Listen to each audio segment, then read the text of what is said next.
안녕하십니까. 지금부터 그 대학 입시의 모든 것에 대해서 강의를 진행하도록 하겠습니다. 오늘은 고교 학점제 도입에 따른 변화, 모집, 대입, 모집 요강 이야기 두 가지에 대해서 강의를 시작하도록 하겠습니다. 오늘 강의를 맡은 제 이름은 이수열입니다. 현재 데오록스 대구 진학 컨설팅 대표로 있으면서 이런저런 일들을 했었고, 과거에 EBS 대입 상담위원이라든지 대기업 대학 어디가 대표 강사 상담위원, 경희대 위촉 입학사정관 등등을 했는 경험을 바탕으로 해서 지금 현재 컨설팅을 임하고 있습니다.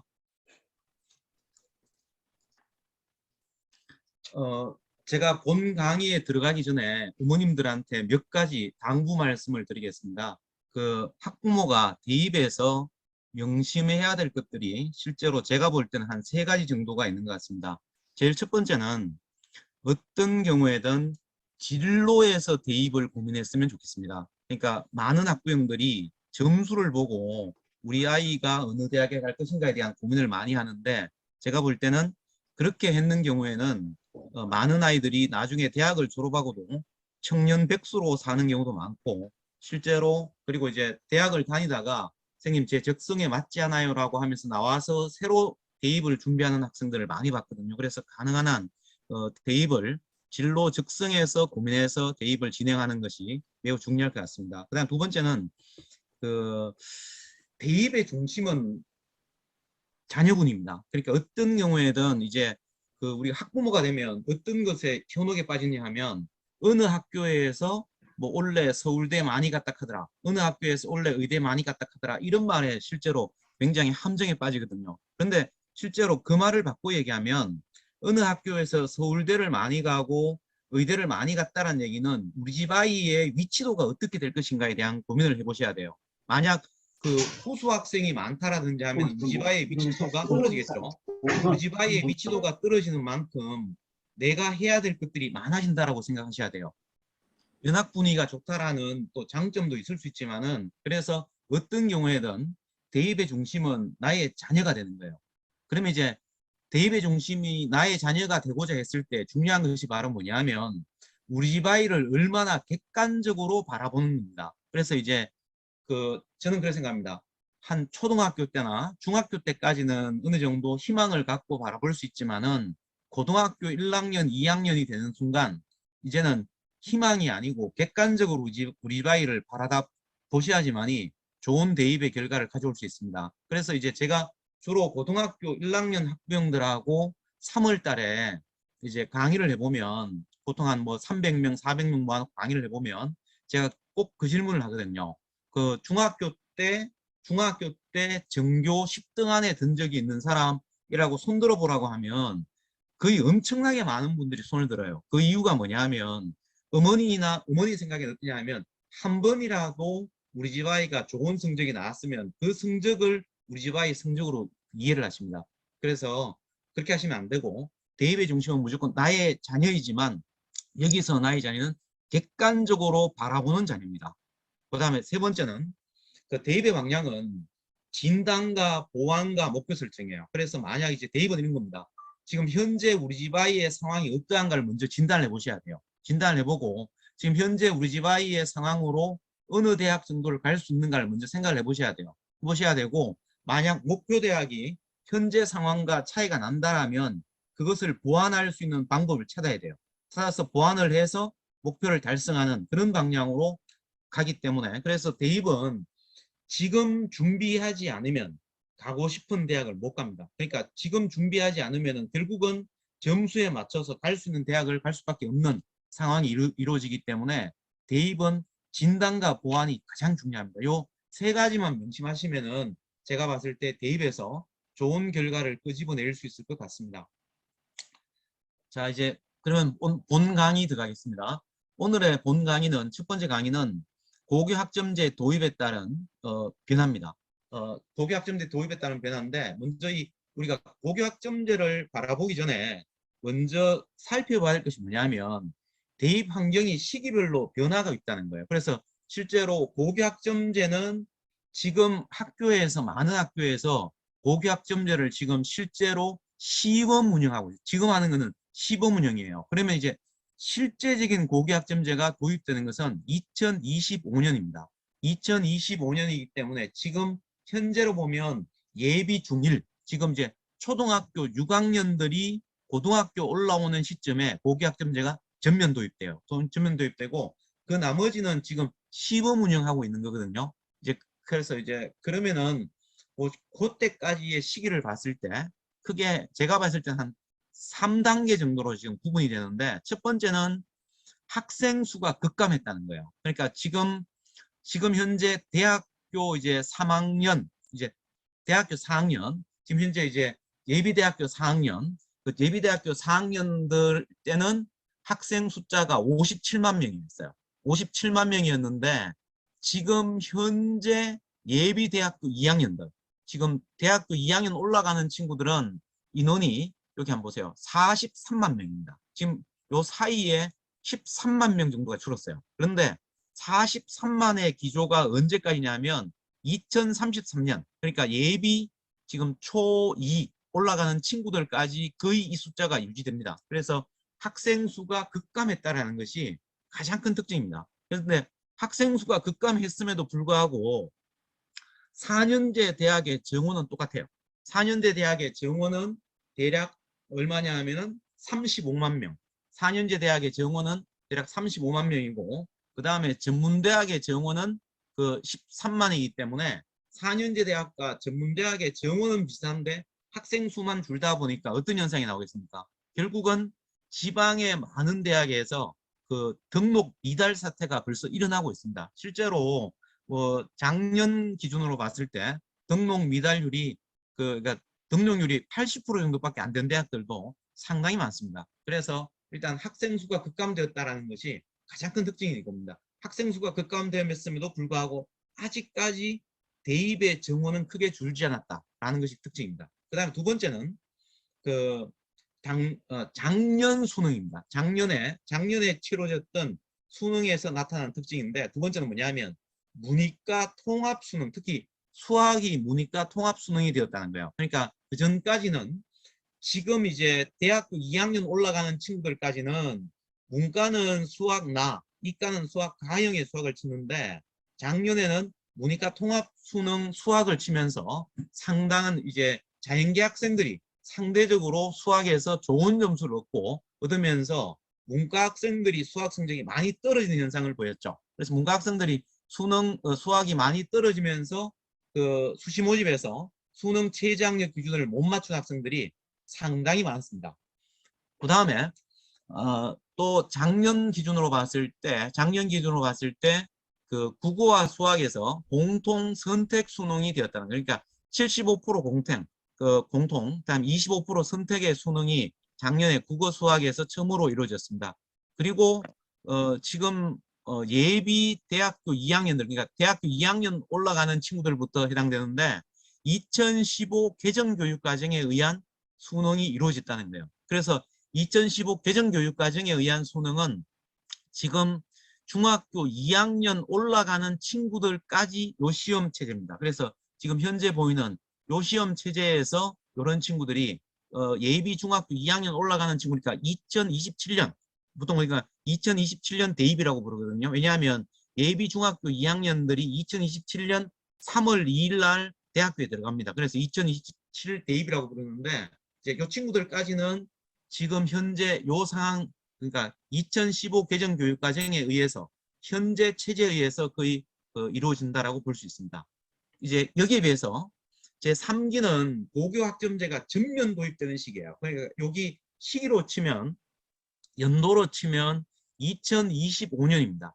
2025년에 고등학교 1학년, 2025년에 고등학교 1학년이 지금 현재 초등학교 6학년 예비 중1이에요. 예비 중1이 이제 고등학교 들어오는 2025년이 되면 고교학점제가 전면 도입됩니다. 고교학점제가 전면 도입되고 고교학점제가 전면 도입됨에 따라서 교육과정도 바뀌어요. 2022 개정교육과정이 이때 이제 새롭게 도입이 되고 요거에 따라서 대입하고 수능 제도도 지금 변경될 거라고 예정되어 있습니다. 물론 요 대입과 수능 그 방향은 2024년 2월 달에 교육부에서 발표하는 것으로 되어 있습니다. 2024년 2월 달에 발표하는 것으로 되어 있기 때문에 그래서 이제 제가 봤을 때 대입 환경은 크게 이렇게 세 가지로 바뀌고 있는데 지금 오늘 강의에 들어오시는 분들은 대부분 제가 봤을 때 이게 2기에 해당되는 분들일 거예요. 2기에 해당되는 분들이기 때문에 엄밀하게 얘기하면 고교 학점제는 실제로 학교에서는 이루어지고 있지만은 대입에서는 아직까지 반영되는 시기는 아니다. 이렇게 볼 수 있습니다. 자, 이제 그래서 제가 본격적으로 자, 이 고교 학점제에 대해서 이야기를 하도록 하겠습니다. 이 고교 학점제는 우리가 이제 학점제라는 얘기를 많이 들어봤죠, 그죠?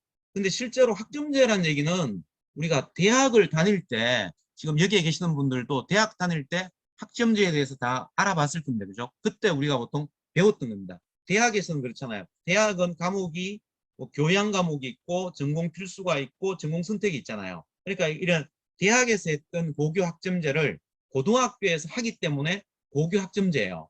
고교 학점제인데 고교 학점제 운영 방향을 보면 학생이 기초 소양과 기본 학력을 바탕으로 진로 적성에 따라 과목을 선택하고 이수 기준에 도달한 과목에 대해서 학점을 누적 취득하는 그런 해서 졸업하는 형태입니다. 그냥 쉽게 말하면 우리 대학에서 이루어지는 제도가 고등학교에 보급된다라고 볼 수 있습니다. 볼 수 있는데 이 고교 학점제에서 가장 중요한 것은 바로 학생의 과목 선택권이에요. 그래서 이 고교 학점제가 되면서 가장 중요한 것은 학생의 과목 선택권이 늘어난다는 거죠.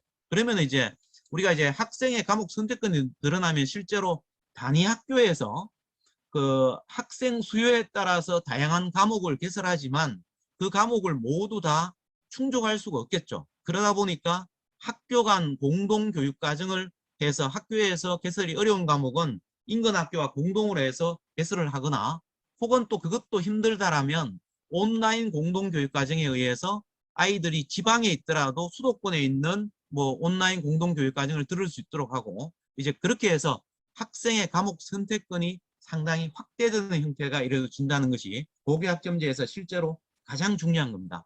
그런데 이제 이러한 이 고교학점제는 벌써 시행을 하고 있습니다. 시행하고 있는데 대부분의 학교에서 연구 선도학교라는 이름으로 2018년부터 시작해서 지금 차츰차츰 이렇게 시행되고 있습니다. 지금 현재 올해 기준으로 하면 대략 한 80% 이상이 지금 고교학점제가 지금 시행되고 있다고 볼 수 있어요. 볼 수 있고 차츰차츰 늘어나서 2024년이 되면 거의 전체 한 98% 정도가 시행되는 것으로서 교육부에서는 운영 계획을 잡고 있습니다. 그러면은 왜 이렇게 빨리 시행을 하느냐? 그 이유는 여러 가지 이유가 있겠지만은 일단 고교학점제를 운영하려고 하면 제일 큰 학교의 가장 큰 변화가 뭐냐 하면 학교 시설의 변화가 나타납니다. 그 시설을 하려고 하면 2025년에 본격 시행을 하는데 2025년에 사업을 시설 사업을 할 수가 없겠죠. 그러다 보니까 이제 2018년부터 해서 차츰차츰 이제 교육부 예산이 되는 범위 내에서 하다 보니까 차츰차츰 늘어나서 2025년에 본격적으로 시행이 되는 겁니다. 자, 그러면 이제 학점제 도입은 한번 보세요. 학점제 도입은 지금 차츰차츰 해서 2025년에 전체 고교에 전면 적용이 되고 다음에 이제 교육과정도 지금 현재 24년까지는 2015 교육과정입니다. 그런데 2025년부터는 바로 2022 개정교육과정이 본격적으로 적용이 됩니다. 지금하고 과목도 상당히 달라요. 지금하고 과목도 다르고 내용이 다르기 때문에 실제로 지금 우리가 고교학점제를 시행하는 학교에서는 실제로 2015 개정교육과정으로 시행한다는 겁니다. 그 다음에 이제 평가 제도는 이 고교학점제가 전면 도는 2025년에 가면은 성취평가제가 더욱더 확대가 됩니다. 그러니까 지금은 성취평가제가 현재 진로 선택 과목, 요게 진로 선택 과목만 성취평가제예요. 지금은. 그러니까 이제 그런 차이가 있다는 거죠. 그래서 우리가 이제 쉽게 제가 얘기하면 이렇습니다. 2022년 올해 예비 고1, 그 다음에 2025년 지금 예비 중1이죠. 예비 중1. 그래서 이 친구들은 고교학점제 상황을 서로 간에 비교해 볼 수 있습니다. 뭐냐면 지금 예비 고1들 같은 경우는 고교학점제가 시범 운영되는 거예요. 그러니까 고교학점제가 시범 운영되는데 뭘 가지고 시범 운영해야 하면 바뀌는 교육과정이 아니고 현재 교육과정, 2015 개정 교육과정으로 시범 운영하는 거예요. 그리고 대입의 제도는 지금 현재 기존의 대입 제도를 가지고 그대로 뽑습니다. 이제 그러다 보니까 대학에서는 사실은 어떠냐면 이제 벌써 이런 형태가 나타나고 있습니다. 어떤 형태가 나타나고 있냐면 기존의 대입에서 지금 대입으로 아이를 뽑지만은 우리가 학생부를 보면은 아, 이 학교가 고교 학점제로 운영을 했구나 아니면 고교 학점제 형태를 띠고 있구나 알 수 있거든요. 그래서 최근 대입의 결과를 보면 고교 학점제를 시범 운영했거나 고교 학점제 형태로 운영했는 학교에서 학종에서 지금 합격률이 조금씩 더 높아지고 있는 결과를 보이고 있습니다. 실제로 이제 그런 결과가 있기 때문에 이제 그것도 하나의 주목 포인트가 될 수 있겠죠, 그죠? 그 다음에 이제 그러면은 이제 2025년, 2025년에 예비 중1 지금 그러니까 예비 고1이 되는 친구들 같은 경우는 고교학점제가 전면 적용이 됩니다. 고교학점제가 전면 적용이 되고 이때가 되면 2022년 개정교육과정에 의해서 그리고 대입의 제도도 새로운 대입의 제도에 의해서 학생을 선발합니다. 지금 어떤 형태로 대입에서 선발할지는 아직까지는 모릅니다. 아직까지는 그 발표된 것이 없기 때문에 우리가 대략 이제 추측할 수 있겠죠. 추측할 수는 있지만은 정확한 제도는 알 수 없어요. 그래서 오늘 제가 강의 중간에 어떤 형태로 대입이 이루어질 것이다라는 것을 이제 추측 형태로 제가 말씀을 드리도록 하겠습니다. 자, 그러면 이제 우리가 고교학점제 도입을 하면은 학교에 어떤 변화가 있느냐, 그 변화를 한번 살펴보겠습니다. 첫 번째는 이제 우리가 교육과정을 보면은 지금 현재 학교는 교사 중심의 획일적 교육과정이에요. 근데 이제 고교학점제가 되면 학생 선택형 교육과정으로 바뀌고 더욱더 진로 존중 교육으로 바뀌고 제일 큰 거는 학생 개인별 시간표가 이루어진다는 거예요. 지금은 예를 들어서 뭐 1학년 1반 시간표, 뭐 1학년 2반 시간표지만 이제 앞으로는 학생 개인별 시간표가 되겠죠. 우리가 뭐냐 대학의 시간표하고 똑같이 학생 개인별 시간표로 바뀝니다. 그리고 학사 운영도 지금은 출석 일수만 채우면 졸업이 돼요. 그러니까 좀 결석을 하더라도 성적이 좋지 않더라도 출석 일수만 채우면 졸업이 되는데 이제 고교학점제가 되는 2025년부터는 출석도 중요하지만 학점을 취득해야지 졸업이 됩니다. 그래서 이 두 가지에 의해서 졸업이 된다는 그런 차이점을 보이고 그 다음에 이제 교수 자원을 보면 지금은 주로 소속학교 선생님들의 수업이 절대적이죠. 거의 한 뭐 99% 정도 되잖아요.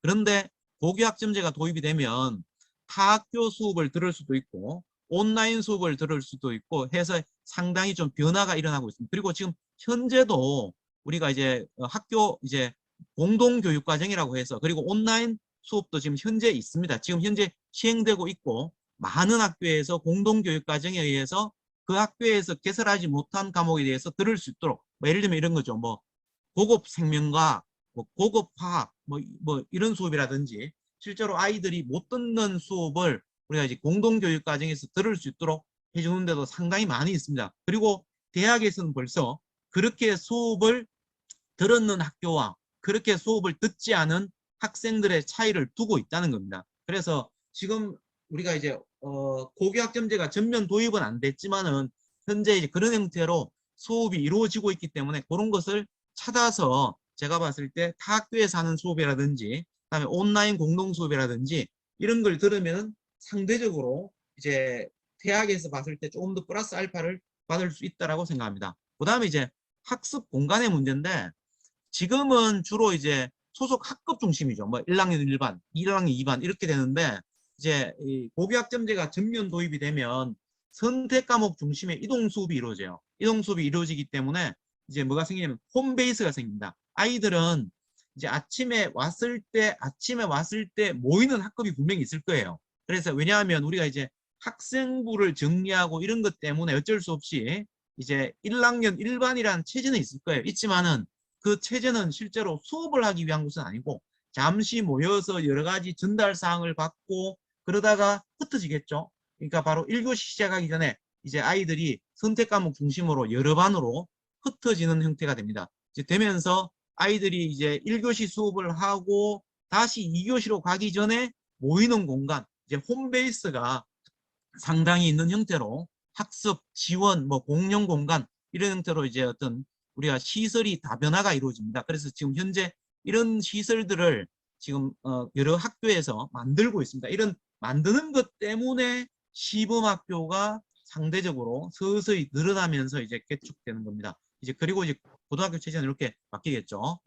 그래서 한마디로 이제 고교학점제가 되면 우리가 교육과정에 따라서 학생 수요를 반영한 교육과정이 있고 그 교육과정에 따라서 수강 신청을 하고 그 다음에 수강 신청을 했는 걸 바탕으로 수업이 진행이 되고 그 수업을 했는 걸 바탕으로 평가가 이루어져서 아이가 어느 일정한 성적이 나오면 이수가 되고 일정한 성적이 나오지 못하면 미수가 되어서 보충 이수 지원 프로그램이 있을 거예요. 그 프로그램을 들음으로 해서 아이가 이제 학점을 취득을 해서 이건 졸업하는 형태로 이렇게 이루어집니다.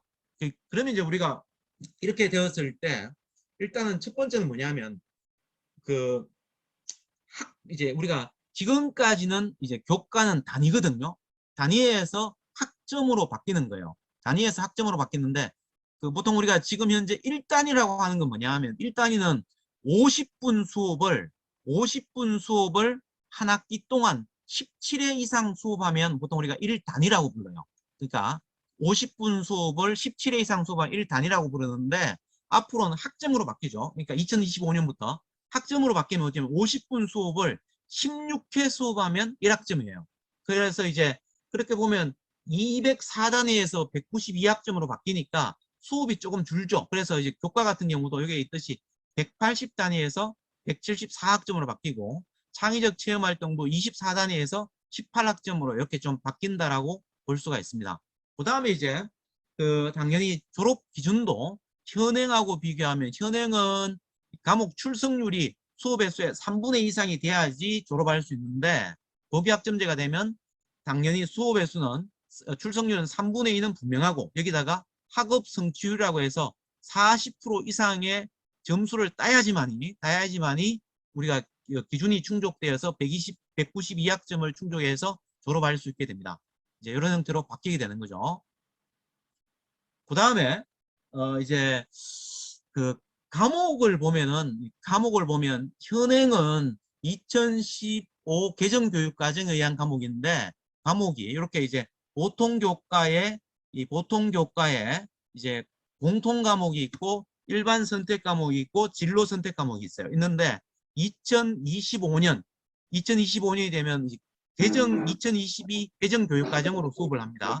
수업을 할 때가 되면 과목이 이렇게 공통 과목이 있고 선택 과목이 바뀌어요. 일반 선택 과목이 있고 융합 선택 과목이 새로 생기고 진로 선택 과목이 생깁니다. 그리고 전문교과에서도 지금은 전문교과 1은 특목고 그래서 전문교과 2는 특성화고인데 이제 이렇게 전문 공통 전공 일반 전공 실무로 해서 이렇게 주로 전문 실무가 특성화고 아이들이 배우는 과목으로 이렇게 바뀝니다. 그래 이런 형태로 과목도 조금의 변화가 생기고 그 다음에 이제 학업 성취율에 따라서 이수 기준이 바뀌는데 지금은 그 1에서 9등급까지 나오는 과목도 있고 성취도가 나오는 A, B, C, D, E가 나오는데 실제로 지금은 진로 선택 과목은 A, B, C밖에 안 나와요. A, B, C밖에 안 나오고 그런데 이제 고교 학점제가 되면 그 1에서 9등급이 나오는 과목도 있지만은 그 과목조차도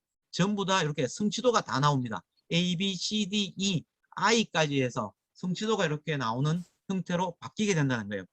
그래서 우리가 그냥 뭐 쉽게 얘기해서 40점 미만이면 아예 미수로 이렇게 되는 경우가 있다는 거죠. 이제 그런 이야기입니다. 그래서 지금 보면은 우리가 이제 그 요 성적이 내신 성적이 어떻게 산출되느냐? 현재는 이렇게 됩니다. 현재는 이렇게 공통 과목과 일반 선택 과목은 성취도하고 석차 등급이 이렇게 같이 변기돼요. 예를 들면 1등급, 2등급, 3등급 이렇게 같이 변기가 됩니다. 그리고 진로 선택 과목은 성취도가 지금 현재 A, B, C밖에 나오지 않습니다. 그래서 이제 주로 많은 고등학교에서 진로 선택 과목은 언제 하냐면 주로 고등학교 2학년 2학기부터 시작해서 3학년 1학기에 주로 진로 선택 과목이 굉장히 많이 개설이 된다고 볼 수 있습니다. 있고 그 다음에 이제 2025년부터가 되면 공통 과목은 등급이 나와요. 1에서 9등급이 나오고 나머지 과목은 몽땅 성취도밖에 안 나옵니다. 등급이 나오지 않습니다. 그래서 이제 이렇게 바뀌겠죠. 예를 들면 정치와 법이라는 과목이 있다라면 학점수가 나오고 그 다음에 원점수가 나오고 과목 평균이 나오고 요 성취도가 나오고 성취도가 B죠. 수강자 수가 요만큼 된다라는 거고 성취도별 학생 비율이 이렇게 나오도록 되어 있습니다. 그래서 물론 이제 대학에서는 요거를 참고해서 어느 정도 점수화할 수도 있겠죠. 그러니까 이제 이런 형태로 그 2025년이 되면은 성적표에 나오는 성적이 이렇게 바뀝니다. 그러면 이제 우리가 여기서 중요한 건 뭐냐면 고교학점제가 이제 이렇게 됐을 때 중요한 건 고교학점제가 도입이 되면 그렇겠죠. 2022년 개정교육과정이에요. 그러면 고교학점제가 전면 도입되고 2022 개정교육과정이 되었을 때 대입의 방향 과연 지금하고 똑같으냐? 지금하고 똑같아서는 도저히 답이 없어요. 그래서 어떤 형태로는 2028년부터는 지금 이제 초등학교 6학년이 대학 가는 지금 현재 초등학교 6학년이 대학 가는 그 시기부터는 완전하게 새로운 방향의 대입 제도가 나올 겁니다. 나오는데 그 대입안을 2024년 2월 달에 그 교육부에서 발표한다라고 미리 지금 했습니다. 그러면 이제 지금 저희 입장에서는 어떤 방향으로 바뀔 거냐를 미리 한번 살펴보겠습니다. 자, 첫 번째 이제 중요한 그거예요.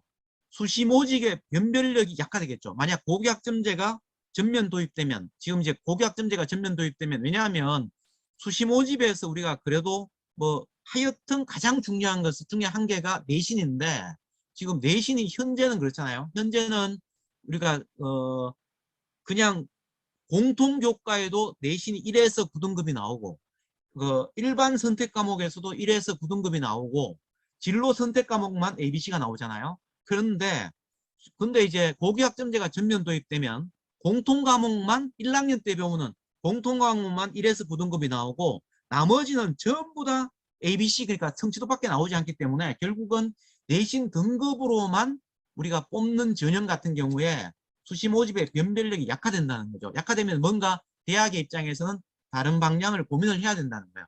그 다음에 두 번째는 이제 그러면 이제 많은 학부형들이 무슨 얘기 하냐면 정시 모집 확대되면 되지 않느냐. 그래서 정시 모집을 확대해서 아이를 뽑으면 큰 문제가 없지 않느냐라고 얘기를 해요. 하는데 중요한 거는 정시 모집 확대도 쉽지 않습니다. 왜냐하면 두 가지 이유예요. 한 개는 정시 모집을 확대할 수 있는 거는 수도권은 수요자가 많기 때문에 정시 모집을 확대할 수 있어요. 확대할 수 있는데 지방 같은 경우는 지금 현재도 수시 모집에서 많이 뽑지 않으면은 선발하지 않으면은 정시 모집에서 하는 거는 결과적으로 미등록 사태 대규모의 미등록 사태로 인해 가지고 어려움을 겪기 때문에 지금 현재도 지금 수시 모집에 우리가 1월 달에 강의 내용을 들어서 아시겠지만은 1월 달에 강의 내용을 보더라도 2023 대입에서조차도 지방권에서는 수시 모집의 비율이 엄청나게 많고 그러다 보니까 정시 모집은 지방권 때문에 그렇게 많이 확대할 수 없습니다. 그 다음에 두 번째는 정시 모집에서 가장 중요한 것이 바로 수능인데 수능에서 과연 어떤 과목을 수능을 칠 거냐. 왜냐하면 우리가 지금 이제 고교학점제가 되면 1학년 때 배우는 공통 과목은 똑같겠지만은 나머지 과목은 다 다르죠. 다 다른데 과연 어떤 과목을 가지고 시험을 칠 거냐. 거기에서 이제 문제가 다르게 수능의 형태가 수능에서 어떤 과목으로 칠 거냐가 달라지기 때문에 정시 모집의 확대를 무한정할 수 없는 그런 결과가 나옵니다. 이제 그래서 우리가 제가 봤을 때는 먼저 이제 수시 모집에서 봤을 때 첫 번째 고교 학생부 교과 전형이에요. 학생부 교과 전형에서는 학생부 순수 교과는 저는 약화될 거라고 생각합니다. 왜냐하면 아까 얘기했듯이 내신을 등급이 있는 내신이 못밖에 살아있지 않으면은 공통교과 1학년 때 배우는 공통교과를 제외하고는 그 1에서 9등급제가 사라지기 때문에 결국은 순수 교과 내신은 좀 약화가 되고 그러면 우리가 이제 일반적으로 학생부 교과 진영은 어떤 걸 교과 진영이라고 부르느냐 쉽게 말하면 그러세요. 뭐냐하면 학생부 교과 진영은 내신을 50%만 반영하면 교과 진영이에요. 그러니까 내신 성적을 50% 이상만 반영하면 교과 진영이기 때문에 이제 제가 봤을 때는 그 내신 성적을 한 뭐 50%, 60%, 70% 정도 반영하고 나머지 20%, 30%를 다른 부분을 가져오면 되겠죠. 예를 들면 어떤 가져오냐면 교과 전형에서 한 60%, 70%를 가져오고 그 다음에 면접 20%, 30% 혹은 비교과 20%, 30% 해서 학생을 선발하는 그런 형태의 학생부 교과 전형이 있을 수 있습니다. 지금 현재 2023학년도 대입 요강을 살펴보면 서울의 성균관대학교와 동국대학교가 이런 전형을 운영하고 있어요. 그래서 이제 성균관대학교와 동국대학교에서 운영하는 이런 형태를 지금 그 학교에서 학생부 교과 전형이에요. 학생부 교과 전형인데 내신 성적 얼마에다가 면접 얼마, 내신 성적 얼마에다가 비교과 얼마 이런 형태로 우리가 이루어질 수 있기 때문에 그래서 제가 볼 때 실제로 지금 학생부 교과 얼마에다가 면접의 형태로 하는 대학은 상당히 많죠. 상위권 대학에서 뭐 예를 들면 뭐 고려대, 연대 이런 데조차도 이런 형태의 비슷한 형태를 띄고 있습니다. 있기 때문에 그래서 제가 볼 때는 학생부 순수 교과가 조금 약화되면서 면접 비교과 중심으로 해서 선발하는 형태로 이루어질 가능성이 큽니다. 그 다음에 이제 두 번째는 학생부 종합전형이에요. 학생부 종합전형 같은 경우는 제가 봤을 때는 전공 적합성의 비중이 상당히 강화될 것으로 보여집니다. 왜냐하면 고교학점제가 되면 이제 학생들이 원해서 학생들이 자기가 듣고 싶은 과목을 듣는 것이기 때문에 전공 적합성을 우리가 충분하게 진단할 수 있겠죠. 그래서 이제 학생부 종합전형에서는 전공 적합성의 비중을 상당히 강화할 수 있습니다. 지금 현재도 작년 대입의 결과라든지 재작년 대입의 결과를 보면 당장 학종을 하는 많은 학교에서 많은 대학에서 전공 적합성의 비중이 상대적으로 커지고 있습니다. 그래서 이제 우리가 이제 전공 적합성의 비중이 커지면서 학생부 설계의 중요성이 상대적으로 커지고 있다고 볼 수 있습니다. 그 다음에 이제 네 번째로는 내신 성적의 성취도 반영으로 인해서 교과 세특의 중요성이 부각돼요. 자, 우리가 당장 이런 이야기를 할 수 있습니다. 지금 현재 올해 대학교 1학년 들어가는 친구, 올해 대학교 1학년 들어가는 친구들은 진로 선택 과목이 성취도였어요. ABC 성취도였어요. 그렇기 때문에 그 친구들 같은 경우는 진로 선택 과목에서 교과 세특의 중요성이 매우 커졌습니다. 그래서 그 친구들은 교과 세특에서 어떤 내용을 적었느냐를 보고 우리가 그냥 같은 A라도 실제로 교과 세특의 내용을 읽어보면 아 얘가 A 중에서도 아 진짜 A구나 아니면 A 중에서 A는 A인데 뭐 그렇게 뭐 그 하지 않는 A구나 이렇게 짐작할 수 있겠죠. 그래서 성취 평가가 되면 교과 세특의 내용만으로도 우리가 이 친구가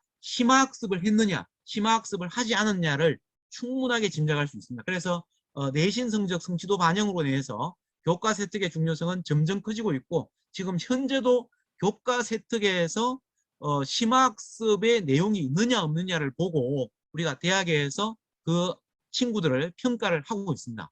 그 다음에 이제 우리가 제일 마지막으로 중요하게 생각하는 것이 바로 수능의 변화입니다. 그래서 수능이 어떻게 변화할 거냐.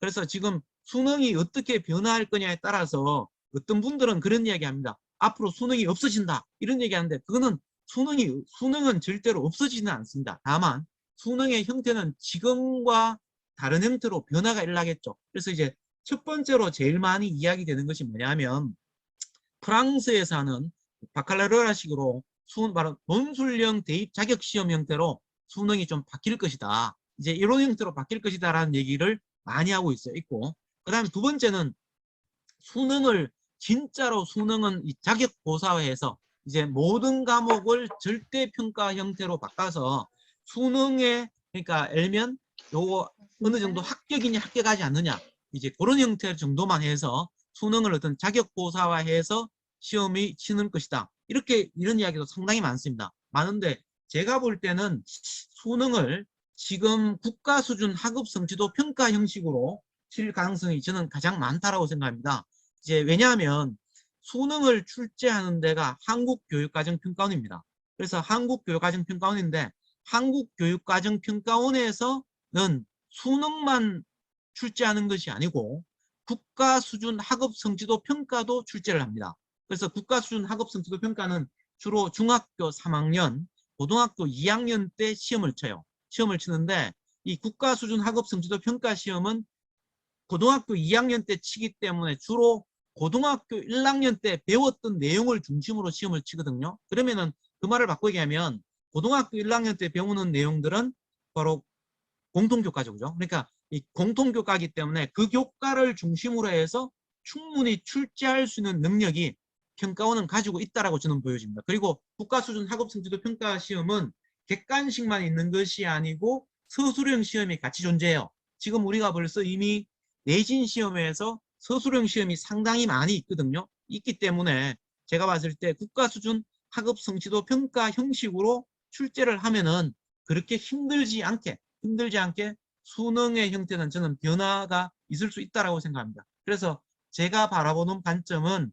수능은 바칼로레아 자격고사 이런 것보다는 지금 현재 중3 고등학교 2학년에서 시험 치는 국가수준 학업성취도 평가식 형태로 수능의 형태를 시험을 칠 것이다 라고 저는 그렇게 보여지고, 그리고 이제 고등학교 1학년에서 배우는 공통교과에서 약간 확장된 형태가 되면 일반 선택에서 어떤 과목을 듣더라도 충분하게 시험은 치를 수 있다라고 저는 생각이 됩니다. 그래서 이제 그렇게 해서 저는 수능의 형태가 변화하지 않을까라고 생각합니다. 그래서 쉽게 얘기하면, 제가 결론적으로 얘기하면 2025년 고교학점제가 전면 도입되면 그거에 따라서 2028년 대입에서는 그러니까 2025년 고교학점제가 되는 그 고등학교 1학년이니까 그 친구들이 대학 가는 것이 2028년이죠. 그래서 2028년 대입에서는 이제 이런 형태로 뭐 어떤 수시에서도 변화가 일어나고 수능에서도 변화가 일어나서 어떤 형태로는 2028년 대입에서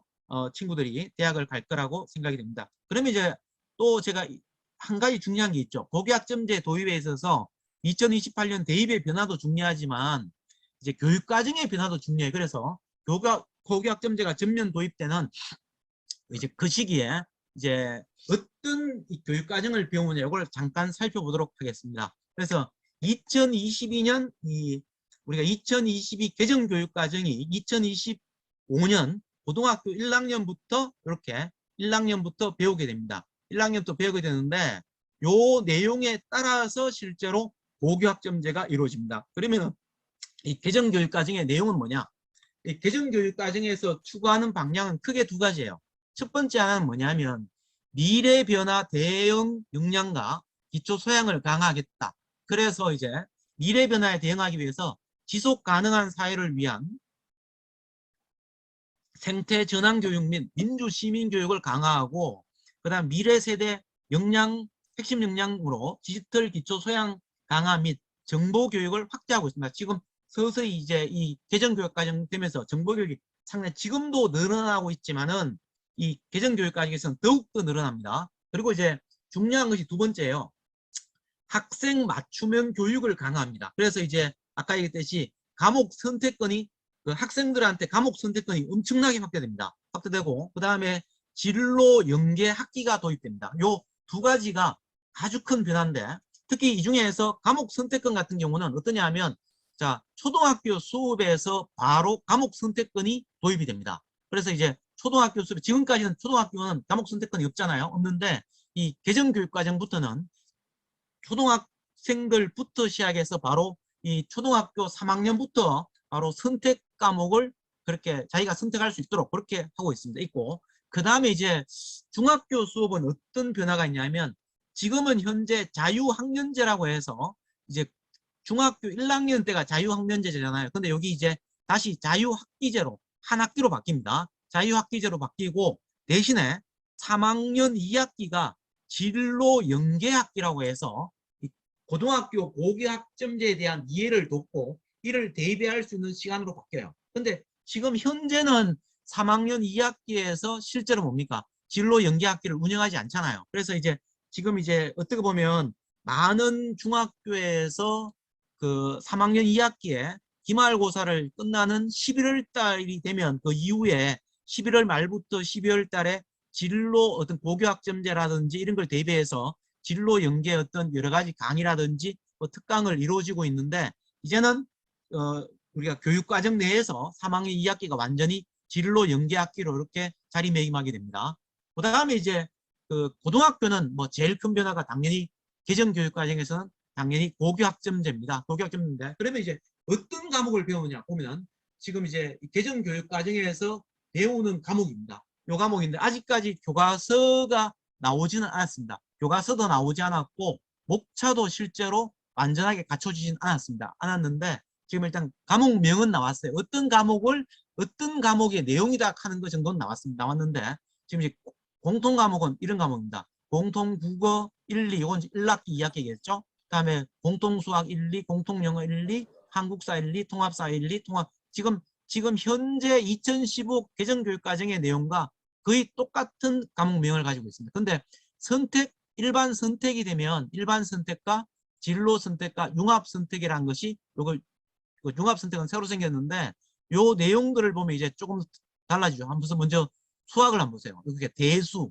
그 다음에 미적분 1, 미적분 2, 확통, 기하, 경제수학, 인공지능 수학, 직무수학. 그러면 이제 이런 식으로 상당히 변화가 있고, 그 다음에 영어 같은 경우도 요거는 거의 똑같죠. 똑같지만 영미, 문학 읽기, 영어 발표와 토론, 직무영 이렇게 좀 바뀌는 거죠. 그 다음에 이제 특히 과학이 많이 바뀌는데 과학 한번 보세요. 이렇게 물리학 요건 똑같은데 역학과 에너지, 그 다음에 전자기와 빛, 그 다음에 실제로 요 두 가지가 물리에 해당되는 분야죠. 그 다음에 세포와 물질 대사, 생물의 유전, 요건 주로 생명과학에 해당되는 분야. 이제 이런 식으로 해서 완전히 구체적으로 많은 변화가 일어납니다. 이런 변화에 의해서 우리가 이제 뭡니까? 2022 개정교육과정의 변화에 의해서 고교학점제가 완성된다라고 보시면 돼요. 그래서 제가 한 번 더 결론적으로 말씀드리면 이 고교학점제 전면 도입은 2025년 고등학교 1학년부터 되고 그 친구들은 2022년 개정교육과정에 의해서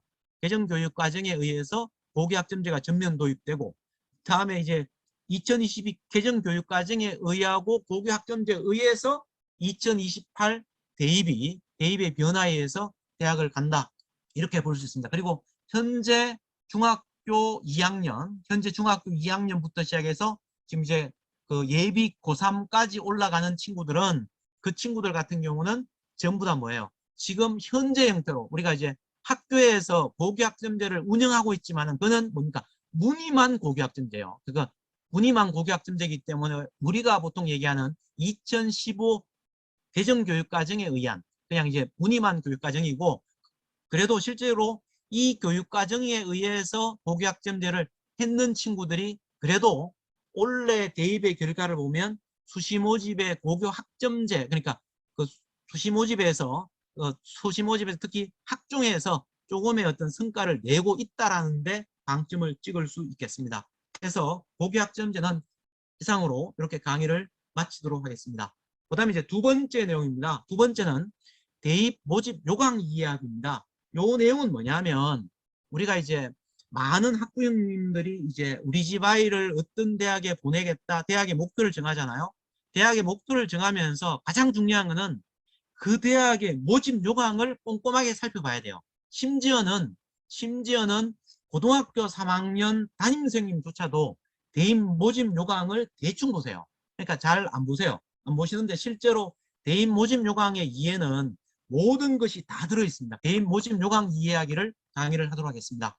먼저 요거를 하기 전에 이제 두 가지 아셔야 되는데 첫 번째가 뭐냐면 모든 고등학교 1학년들 8월달이 되면 고등학교 1학년 8월달이 되면 한국대학교육협의회에서 그 대학 입학 전형 기본 사항을 발표해요. 어떤 형태로 이 고등학교 1학년들이 대학 갈 때 어떤 형태로 학생을 선발합니다 라면서 수시 모집 일정과 정시 모집 일정 대학 입학의 아주 큰 틀을 이때 반드시 공개하고 그 다음에 이제 이 친구들이 2학년 올라가는 고등학교 2학년 4월 달이 되면 이제 요게 1월 달에 발표했는 대기업에서 발표했는 요거를 바탕으로 각 대학에서 우리는 어떤 방식으로 아이를 뽑겠습니다 라는 걸 발표를 해요. 그러면 이제 지금 현재 이제 나와 있는 것은 작년 2022년 4월 달에 지금 이제 예비 고3들이 올라가는 것이 2023 대입이죠. 그래서 2023 대입 전형안을 그때 발표를 했어요. 그게 보면은 학과별 전형별 모집 인원이 나오고 전형 방법이 나오고 요거를 바탕으로 해서 대기업에서 통계를 내서 각 대학을 다 모집해서 통계를 내서 수시, 정시, 보직 비율과 인원을 대기업에서 발표합니다. 이제 요 형태는 매년 똑같습니다. 요거는 법으로 되어 있기 때문에 이제 혹시나 우리 집 아이가 현재 고등학교 2학년 올라간다 그러면 우리 집 아이가 대학 갈 때 어떤 형태로든 간다라는 것이 올해 4월 30일까지 각 대학에서 전형계획안을 발표를 한다라고 보시면 되겠습니다. 자, 이런 얘기 한번 보겠습니다. 자, 이겁니다. 요거는 이제 고등학교 1학년 8월 달에 발표했는 거죠. 8월 달에 한번 보세요. 한국대학교육협의회에서 보통 우리가 대교협이죠. 대교협에서 2024학년도 대학 입학 전형 기본 계획을 이렇게 발표를 했어요. 그리고 여기에 맞춰서 교육부에서 수능도 이렇게 친다 하는 것을 이렇게 같이 8월 달에 이렇게 같이 발표를 합니다. 같이 발표를 하고 그 다음에 이제 2학년이 되면겠죠. 2학년이 되면 4월 달에 이렇게 해서 작년 4월 달에 2023 대입 입학 전형 기본 계획안을 이렇게 무조건 모든 대학에서 이런 형태로 무조건 발표를 하게 되어 있습니다. 이런 형태로 발표를 합니다. 그래서 이제 요거를 해서 다 취합을 하면 어떻게 되냐면 1월 달에 그 김영주 박사님이 강의했던 내용이 되는 거죠. 2023 대입 시행계획 특징하면서 모든 대학의 내용들을 취합을 하면 간단히 이렇게 정리할 수 있잖아요. 그죠? 우리가 2023 대입에서 이런 걸 봤잖아요. 예를 들면 뭐 상위권 일본 대학에 정시대학이 확대되었고 그 다음에 뭐 어떻게 하면서 지역 인재 선발 규모는 뭐 좀 더 뭐 늘었고 줄었고 이런 이야기들을 우리가 이렇게 정리해서 이야기를 할 수가 있습니다. 자, 그러면 이제 한번 보겠습니다. 먼저 대학별 전형 계획을 한번 보는데 보세요. 자, 이제 여기 작년 4월 달에 발표했는 거예요. 요거는 이제 제가 오늘 샘플로 이 경북대학교 걸 가져왔습니다. 그래서 오늘은 샘플로 제가 경북대학교 걸 이야기를 하도록 하겠습니다. 그래서 2023학년도 대학 입학 전형 기본계획 하면서 2021년 4월 달에 경북대학교에서 발표를 했는 거예요. 그런데 그 대학별 전형 계획안을 살펴볼 때는 반드시 2023만 보면 안 돼요. 한 개를 더 봐야 돼요. 2021을 같이 봐야 돼요. 왜냐하면 우리가 이제 대학 입시는 통계거든요. 우리가 통계이기 때문에 이렇게 보잖아요. 많은 학부형들이 뭘 보냐 하면 그리고 선생님들이 뭘 보냐 하면 작년에 어느 점수가 합격했냐를 봐요. 그러면 작년에 몇 점대가 합격했냐를 보면 당연히 뭡니까? 그 점수를 가지고 올해 점수가 어떠하니까 합격할 것이다 말 것이다. 그래서 과거 자료 통계를 보기 때문에 그 통계를 보려고 하면 뭘 봐야 돼요? 작년에 어떤 형태로 아이를 뽑았는가를 비교를 해봐야 돼요. 만약 똑같은 형태면 그 자료가 의미가 있지만은 다른 형태면 그 자료가 의미가 없겠죠. 그래서 어떤 형태로든 그 의미를 반드시 살펴보는 것이 저는 필요하다고 생각합니다. 그래서 우리가 이제 2023하고 2021을 같이 비교하면서 살펴볼 필요가 있는 거예요. 자, 그러면 이제 제가 계속 보겠습니다. 자, 어떤 형태냐면 먼저 한번 보세요. 자, 이것이 2022년이에요. 2022년에 보면 자, 한번 보세요. 자, 지금 여기 지금 2022년에 보면 학생부 교과 100%로 뽑았죠. 이렇게 서류 평가 100% 뽑았고 3배수 했죠. 그러면 여기 2022년인데 이제 자, 요거는 뭐냐 하면 요거는 지금 보시면 알겠지만 요거는 2022년인데 이게 왼쪽에 있는 거는 2021년이에요. 그러면 우리가 예를 들어서 작년에 원서 쓸 때 제가 시기운 예를 들게요. 작년에 원서 쓸 때 한번 보세요. 작년에 원서는 지역인재 전형에서 학생부 교과 100%를 뽑았잖아요.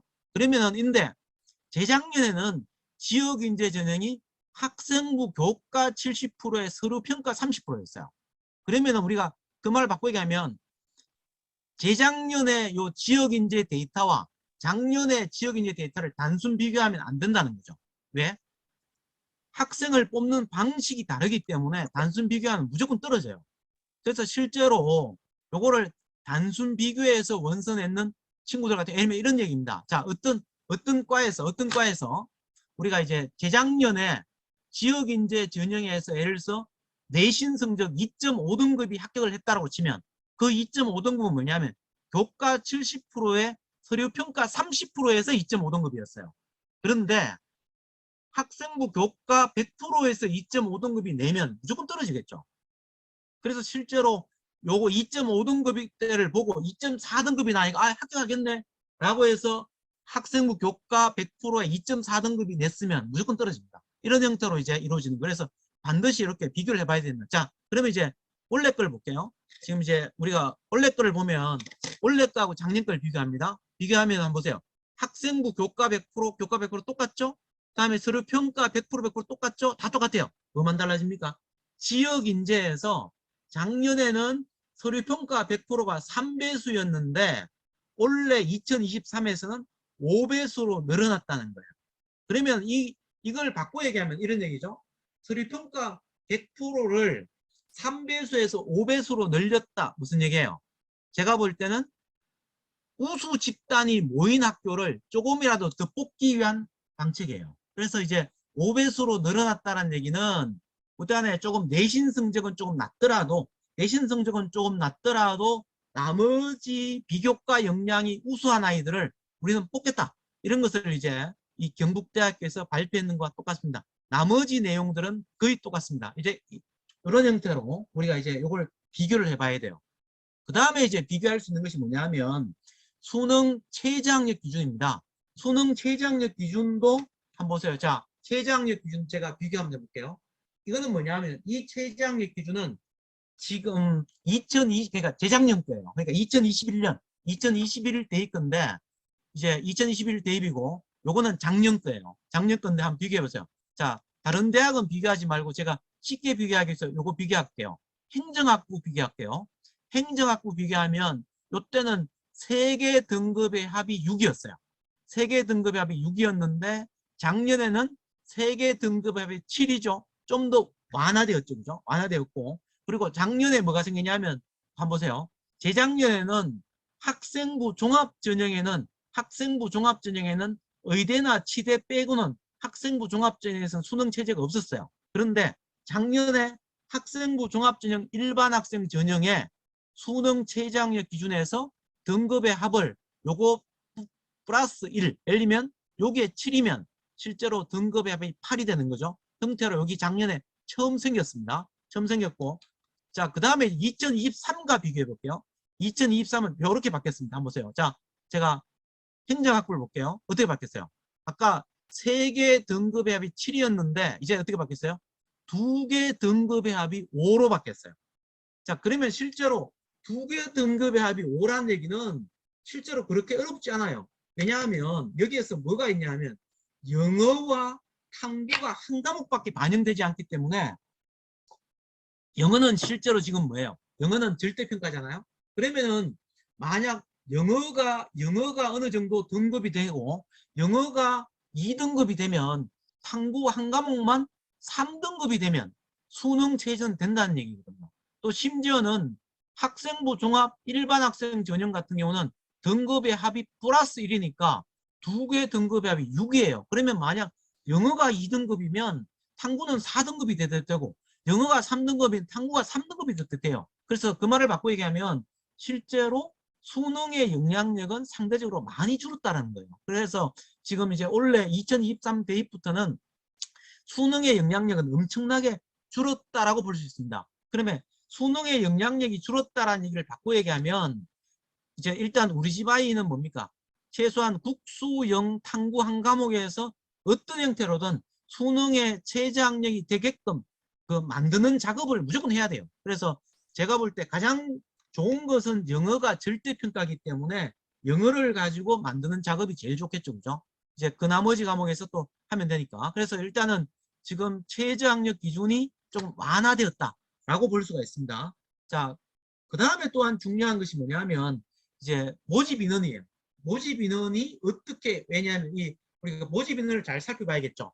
예를 들어서 내가 우리 집 아이를 보내고자 하는데 그 방식에서 아이를 많이 뽑지 않는다라면 우리 집 아이가 그 방식으로 우리 대학 갈 수 있는 방법은 없잖아요. 그래서 무조건 이 모집 인원을 살펴봐야 됩니다. 살펴봐야 되는데 그리고 이제 이건 정시까지 나오겠죠. 나오는데 제가 지금부터 이제 본격적으로 좀 더 구체적으로 이제 요 대입 안을 가지고 살펴보도록 하겠습니다.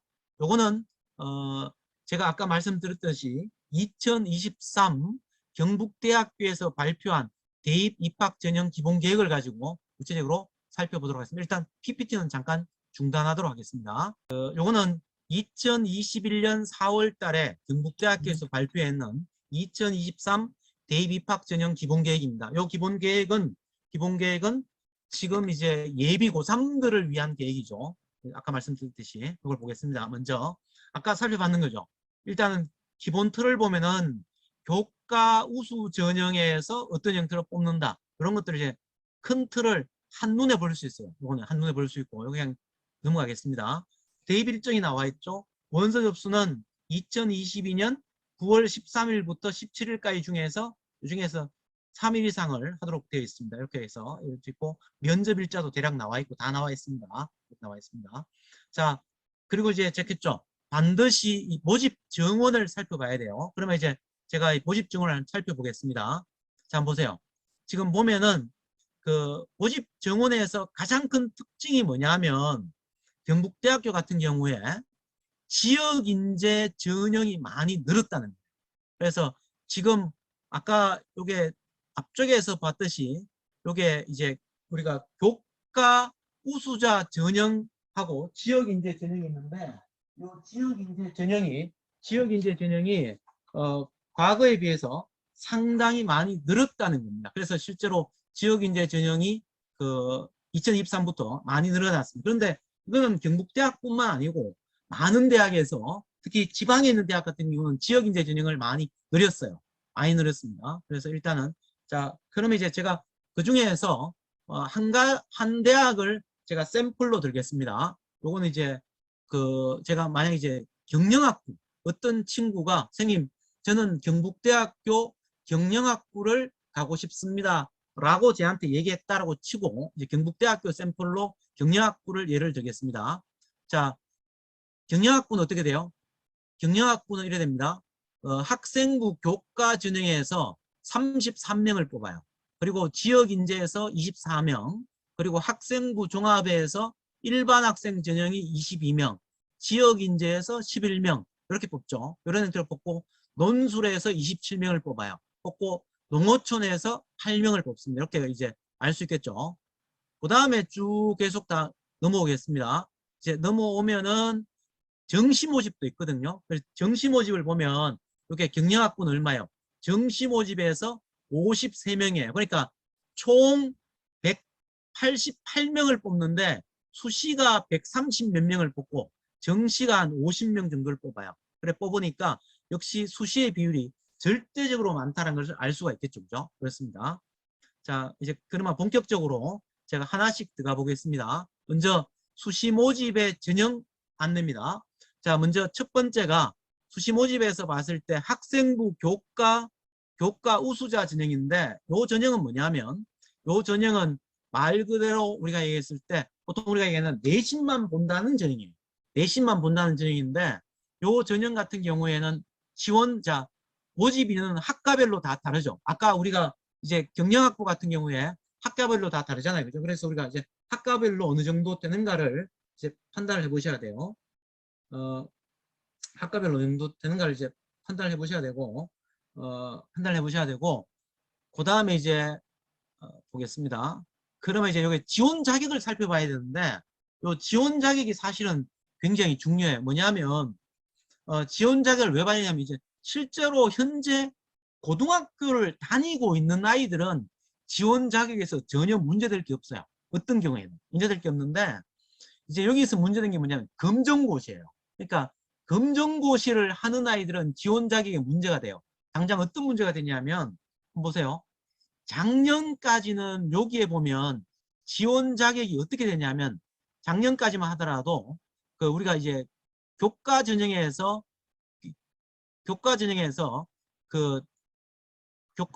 어떻게 되냐면 작년까지만 하더라도 뭐가 되어 있었냐면 이렇게 되어 있어요.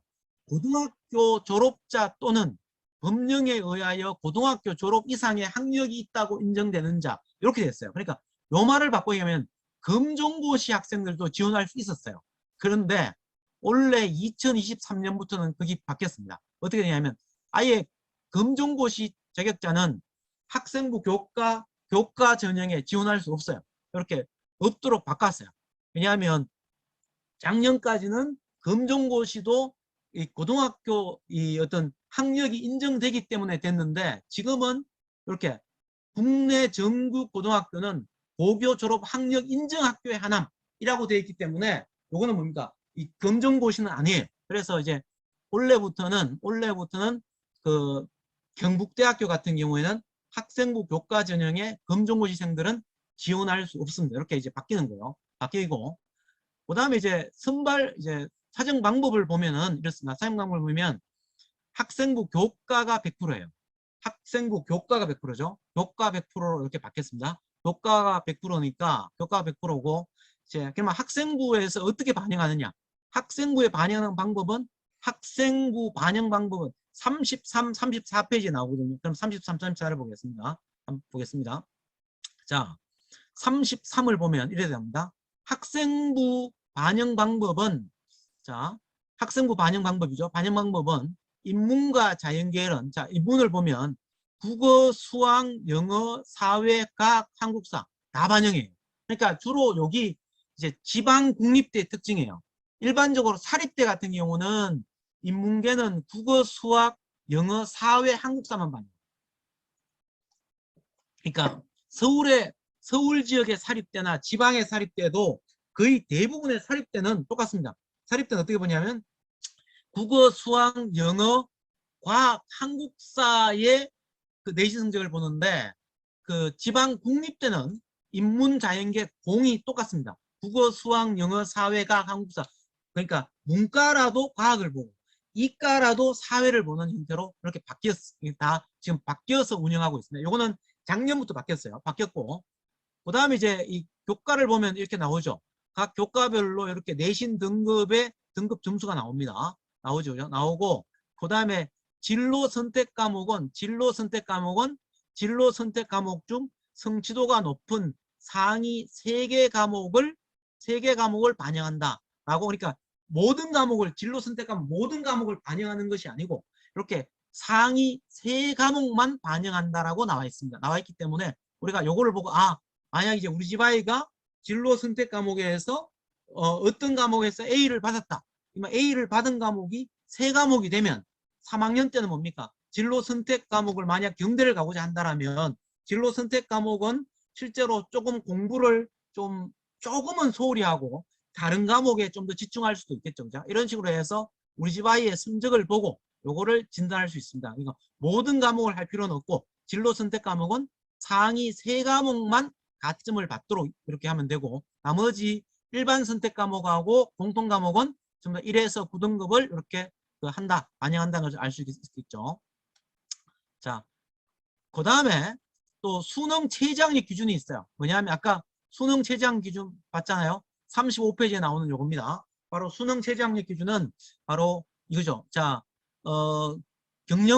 경영학부는 경상대학에 있기 때문에 상위 2개 영역의 합이 5등급이에요. 그러면 이제 만약 국어하고 수학하고 영어, 탐구 한 과목 중에서 내가 잘하는 과목이 만약 2개 합이 5등급이 안 되면 지금부터 2월 말까지 무조건 2개 합이 5등급을 만드는 작업을 하셔야 돼요. 그래서 그 작업을 해야 되고 이제 우리가 이제 모의고사를 치보면 그렇잖아요. 그 고등학교 3학년은 이제 물론 고등학교 1, 2학년은 시험이 1년에 4번밖에 없죠.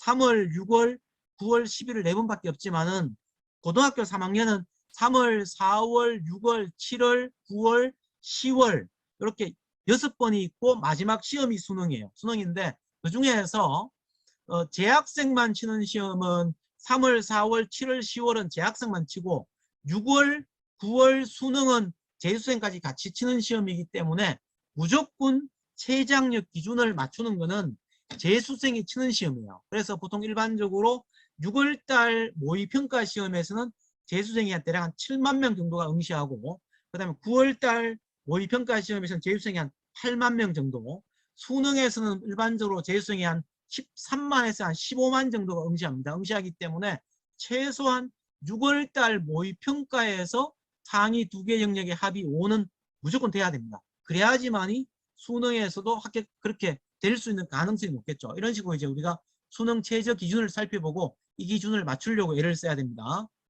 자, 그 다음에 이제 또 보겠습니다. 그 다음에 선발 방법은 뭐 다른 거 없죠. 뭐라고 되냐면 수능 최저학력 기준 충족자 중에서, 그러니까 무조건 수능 최저학력 되는 것이 1번이에요. 수능 최저학력이 안 되면 어떤 경우에든 합격할 수는 없습니다. 그래서 수능 최저학력자 중에서 내신 성적 순으로 합격한다. 그렇기 때문에 보통 우리가 일반적으로 교과 전형 같은 경우는 수능 최저학력을 만들어 놓으면 의외로 끔을 줬는 경우가 옛날에는 많았어요. 물론 이제 올해 같은 경우는 제가 볼 때 2023 같은 경우는 뭐 다른 학과는 그렇게 수능 체제가 높지 않기 때문에 제가 볼 때 이제 그런 경향이 많지 않을 거예요. 하지만 의학 계열 같은 경우는, 그러니까 우리가 보통 얘기하는 의대나 치대, 그 다음에 약대 이런 데 같은 경우는 여전히 수능 체제가 매우 높습니다. 매우 높기 때문에 수능 체제만 되면은 의외로 끔 줬는 학생들이 상당히 나올 수 있습니다. 실제로 수능 체제가 되어서 옛날에 의대에서 내신 5.3등급이 의대, 그러니까 내신 5.3등급이 학생부 교과 전형에 수능 체제가 있는 전형에 합격한 사례가 있을 정도로 실제로 학생부 교과 전형은 수능 체제를 만드는 작업이 매우 중요하다고 볼 수 있습니다. 자, 그 다음으로 넘어가겠습니다. 그 다음에 이제 학생부 교과 지역인재 전형이에요.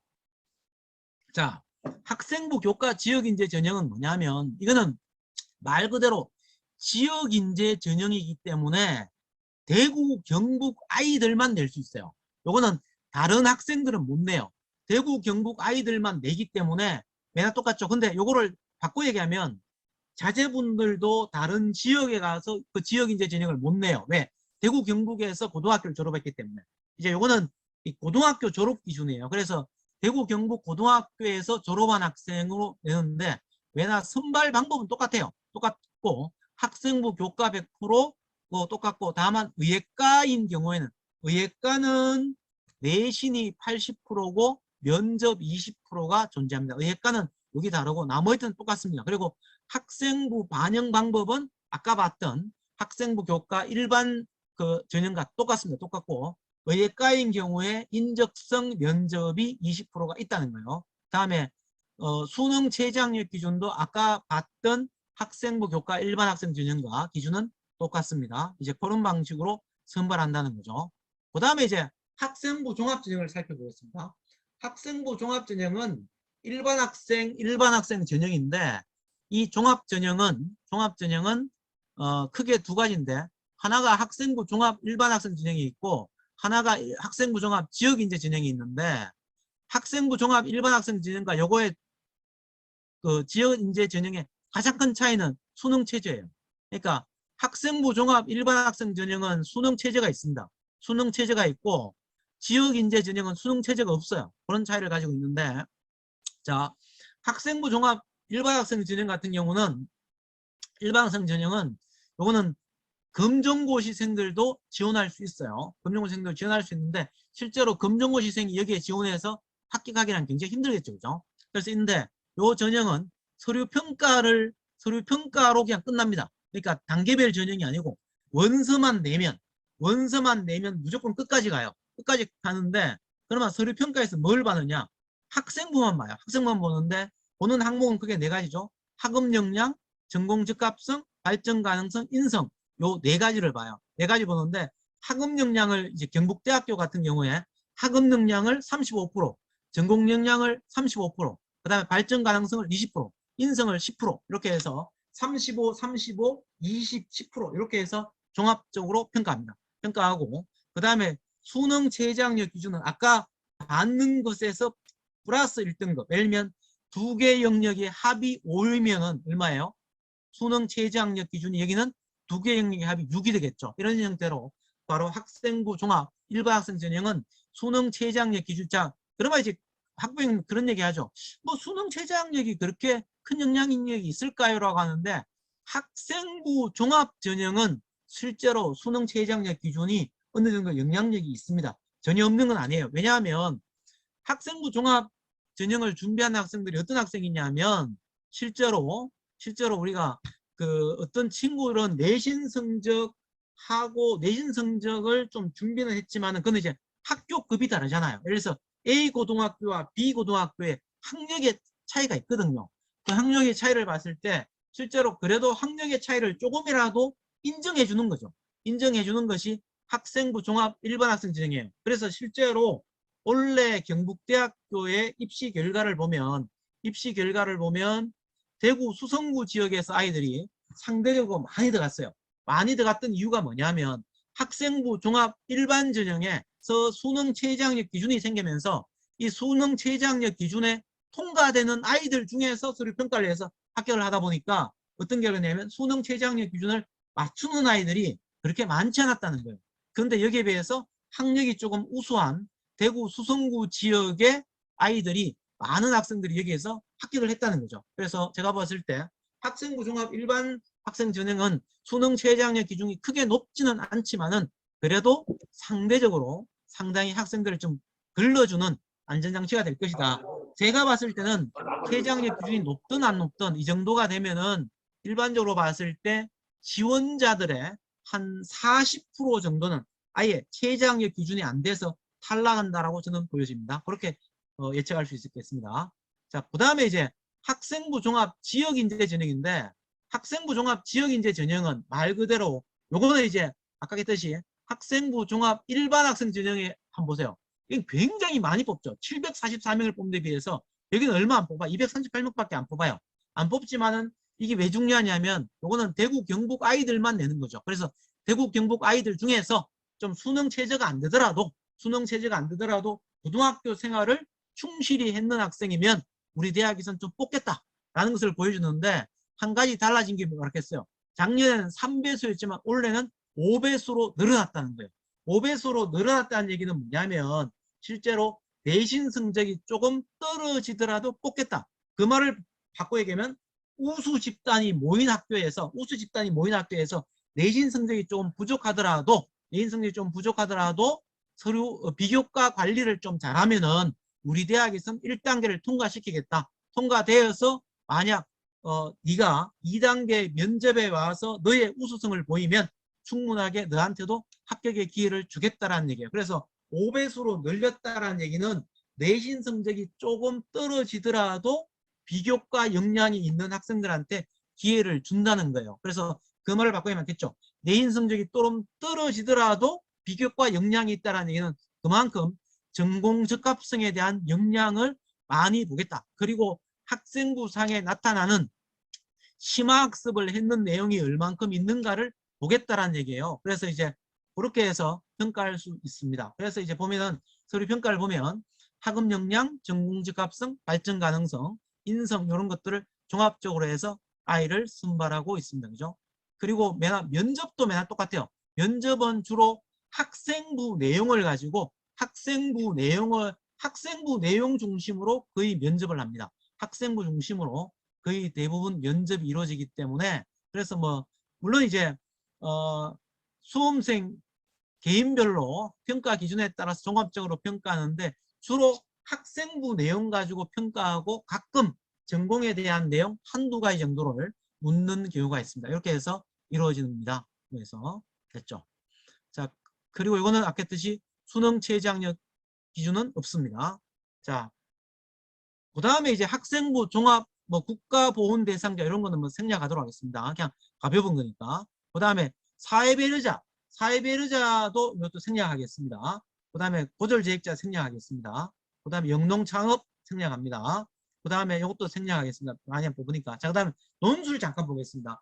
논술은 뭐냐 하면 이 경북대학교에서 여전히 가지고 있는 건데 논술 전형도 매나 검정고시생들이 지원할 수 있습니다. 지원할 수 있고 논술 전형은 수능 최저가 있어요. 수능 최저가 있고 여기에서는 학생부를 30% 반영하는데 실제로 학생부는 별로 의미가 없습니다. 왜냐하면 주로 논술에서 점수차가 워낙 많이 나기 때문에 학생부는 큰 의미가 없고 논술이 주로 된다라고 보시면 돼요. 그래서 그러면 이제 논술 70%를 반영하는데 인문계열은 국어, 인문학, 사회과학 중 5문항이죠. 그래서 주로 경대 논술은 쉽게 생각하면 그렇게 생각하시면 돼요. 뭐냐면 우리가 그 국어에서 비문학에 나오는 지문, 국어에서 비문학에 나오는 지문을 좀 완벽하게 이해해서 쓸 수 있는 정도의 능력. 그리고 그 자연계열 같은 경우는 수학 문제, 그러니까 수학 문제인데 쉽게 말하면은 수능에서 수학 4점짜리 문제, 수학 4점짜리 문제를 조금 더 고민해서 쓰는 정도, 그런 정도의 어떤 문항이라고 생각하시면 됩니다. 그래서 이제 만약 논술에서, 그런데 요 논술 시험 같은 경우는 주로 누가 응시를 많이 하면 재수생들이 왕창 응시합니다. 특히 자연계열 같으면은 재수생들이 굉장히 많이 응시하고, 그러니까 문과생들 같으면 주로 이제 문과생들은 그래도 재학생들이 가끔 좀 논리적으로 사고하고 좀 이제 어떤 우리 국어 그 수능 국어 시험에서 비문학 파트를 잘하는 친구들이 있어요. 그런 친구들이 논술 시험에서 응시하면 합격하는 가능성이 상당히 있다라고 보여집니다. 그래서 주로 이제 그렇게 응시를 합니다. 그리고 요 논술 시험 같은 경우도 수능 최저학력 기준이 있는데, 이 수능 최저학력 기준은 아까 살펴봤듯이 그 기준과 똑같다라고 볼 수 있습니다. 자, 그 다음에 요게 예체능 실기가 있는데, 요 예체능 실기 넘어가겠습니다. 잠깐만 살펴보겠습니다. 혹시나 싶어서. 예체능 실기는 주로 요 실기에서 주로 이루어지고 내신은 그렇게 점유율이 그렇게 크지는 않습니다. 그렇게 보시면 되겠습니다. 자, 그 다음에 요게 농어촌 전형 잠깐만 살펴볼게요. 자, 농어촌 전형은 뭐냐면 일단 제일 중요한 게, 농어촌 전형은 지원 자격이에요. 그러니까 반드시 지원 자격이 돼야 됩니다. 그러니까 농어촌 전형은 지원 자격이 제일 중요하고, 그 다음에 농어촌 전형도 뭐예요? 실제로 학생부 종합전형이에요. 학생부 종합전형 때문에 서류평가 요게 일반 학생 전형과 똑같이 이루어집니다. 그리고 농어촌 전형은 수능 최저학력 기준은 높다, 이렇게 보시면 되겠습니다. 자, 그 다음에 이제 가끔 이제 재하고 했는 분들 중에서 특성화고를 다니는 아이들 중에서 특성화고 졸업자 전형에 가끔 제가 경대를 보냈던 친구들이 있거든요. 이 친구들도 실제로 이게 가능합니다. 왜냐하면 실제로 학생부 종합전형이나 특성화고 전형을 보면은 서류평가 전형이거든요.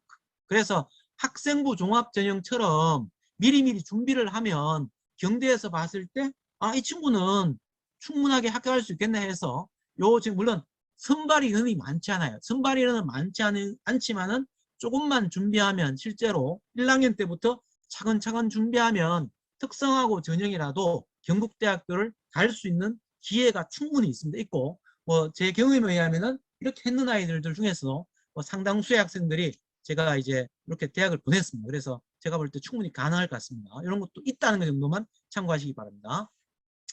자, 그 다음에 혹시나 이제 기초생활 수급자가 있으면은 여기에서 아이를 선발한다라면, 이것도 학생부 종합전형이니까 이렇게 준비하면, 이거는 그냥 지원 자격이 되면은 이렇게 준비하면은 갈 가능성이 있다라고 볼 수 있겠죠. 자, 넘어가겠습니다. 자, 그 다음에 이제 정시 모집이 되겠습니다. 자, 정시 모집은 어떠냐면, 지금 정시 모집은 경대 같은 경우는 그렇게 많은 인원을 뽑지는 않지만 그래도 상당히 뽑는데, 정시 모집은 주로 경대는 거의 일반 학과는 수능만으로 뽑아요. 일반 학과는 수능만으로 뽑고, 이제 예체능계 같은 경우는 수능에다가 실기가 주로 많이 점하죠. 이렇게 또 미리 보셔야겠죠. 자, 보시면은, 자, 이제 일반 학과 같은 경우는 어떻게 보면 인문사회 계열은 국어가 300점, 수학이 200점, 영어가 100점, 탐구가 200점, 총 800점 만점이에요. 그 다음에 자연계열은 이제 그 200점, 300점, 100점, 200점, 800점. 그리고 자연계열의 일부 학과는 200점, 300점, 100점, 200점, 800점 이렇게 나누어지는데, 우리가 이제 요거를 보고 이제 우리 집 아이의 공부 패턴을 좀 준비하면 되겠죠. 그래서 실제로 만약 이제 정시 모집에 가고자 하면 실제로 영어 영역의 비중은 크지 않죠.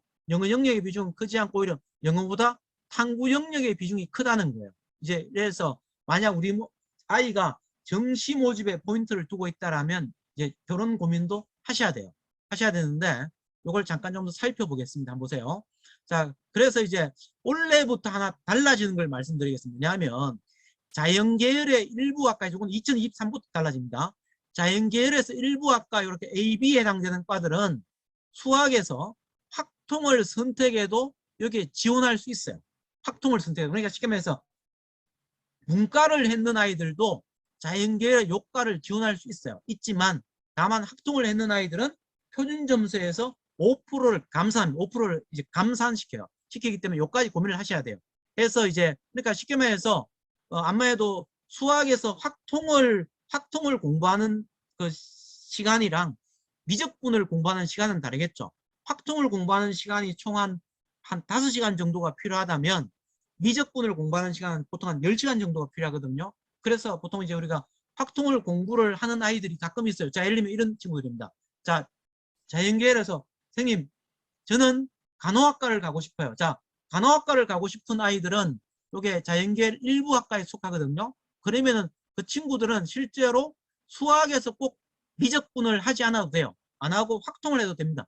다만 확통을 했을 시에 수학에서 표준 점수에서 5%를 감산한다라는 점이 있기 때문에 이제 그거는 생각해보세요. 5% 내가 감산당하더라도 어디에서 탐구 영역을 좀 더 공부한다든지, 그러니까 이제 예를 들어서 그 수학 공부할 시간에 공부할 이제 미적분을 공부하는 시간보다 시간이 주니까 그 공부할 시간에 국어 영역을 공부한다든지 탐구 영역을 좀 더 공부해서 점수를 올릴 수만 있다라면 제가 봤을 때 충분하게 경쟁력은 있다라고 보여집니다. 이렇게 볼 수 있겠죠. 그래서 이제 영어 영역을 한번 보세요. 영어 영역을 보시면은 1등급과 2등급은 차이가 별로 없죠. 3점밖에 없잖아요. 근데 2등급과 3등급은 5점이에요. 그 말을 바꿔야하면 우리 경대는 1, 2등급이 주로 오세요. 그 이야기예요. 그러니까 1, 2등급이 오면 큰 문제가 없다. 그리고 3등급, 그러니까 3등급까지는 그래도 괜찮다라는 얘기예요. 근데 이제 4등급이 오면 3등급, 4등급 오지 말라는 얘기죠. 그래서 주로 경대는 1, 2등급, 영어 1, 2등급이 오세요. 라는 얘기예요. 1, 2등급이 오면 큰 문제 없다. 그런 얘기. 왜? 이 차이가 별로 안 나니까. 한국사는 보세요. 4등급까지는 큰 문제가 없죠. 그래서 한국사는 1, 2, 3, 4등급 오면 큰 문제 없다. 그런 이야기예요. 그래서 이렇게 이제 등급의 차이가 보입니다. 그렇죠? 자, 그 다음에 가학운도 맨날 그 가학우당 똑같아요. 그 반영 방식은 똑같은데 무슨 차이가 있냐면 이제 우리가 분별로 선발하자. 자, 이건 잠깐 보겠습니다. 제가 처음으로 돌아갑니다. 처음으로 돌아가면 요 이야기입니다. 한번 보세요. 정시 모집에 보면 가군에서 선발하는 학과가 있고 이렇게 나군에서 선발하는 학과가 있어요. 과가 아예 달라요. 자, 그러면 이제 이런 얘기 할 수 있겠죠? 한번 보세요. 자, 저는 아까 경영학부에 지원하잖아요. 그러면 경영학부에 지원하면 무조건 어디에 지원해야 돼요? 경영학부 지원하면 무조건 가군의 경영학부에 지원하고, 그러면 나군에서 꼭 경영학부에 지원하고자 하면 경영학부는 없으니까 경영학부와 유사한 경제통상학부에 지원할 수도 있겠죠. 이게 나군에 있는 경제통상학부에 지원할 수도 있고, 그 다음에 또 다른 방법이 하나 더 있습니다. 뭐냐면 이게 나군에 보면 인문사회자율전공이라고 있거든요. 이게 인문사회자율전공에 들어가서 요게 입학을 해서 2학년 때 다시 전공이 나눠지는데 2학년 때 전공이 나눠질 때 경영학부로 들어갈 수 있는 방법이 있어요. 그래서 만약 이제 내가 경영학부를 가고 싶으면 가군의 경영학부를 쓰고 나군의 유사학과인 경제통상학부를 쓰든지 아니면 아까 얘기했듯이 나군에 있는 인문사회자율전공에 나군에 써서 2학년 때 경영학부로 넘어가든지 이제 이런 방식을 통해서 우리가 보통 이제 경영학부에 다닐 수 있는 방법이 있습니다. 그렇게 이제 이야기될 수 있습니다. 자, 이제 계속 조금 더 보도록 하겠습니다. 자, 아까 학생부 반영 방법은 제가 설명을 했기 때문에 넘어가도록 하겠습니다. 그 다음에 이제 수능 응시 영역 방식인데 이제 요걸 한번 보세요. 자, 인문사회 계열은 국어, 수학, 영어, 사탐, 가탐, 한국사 똑같아요.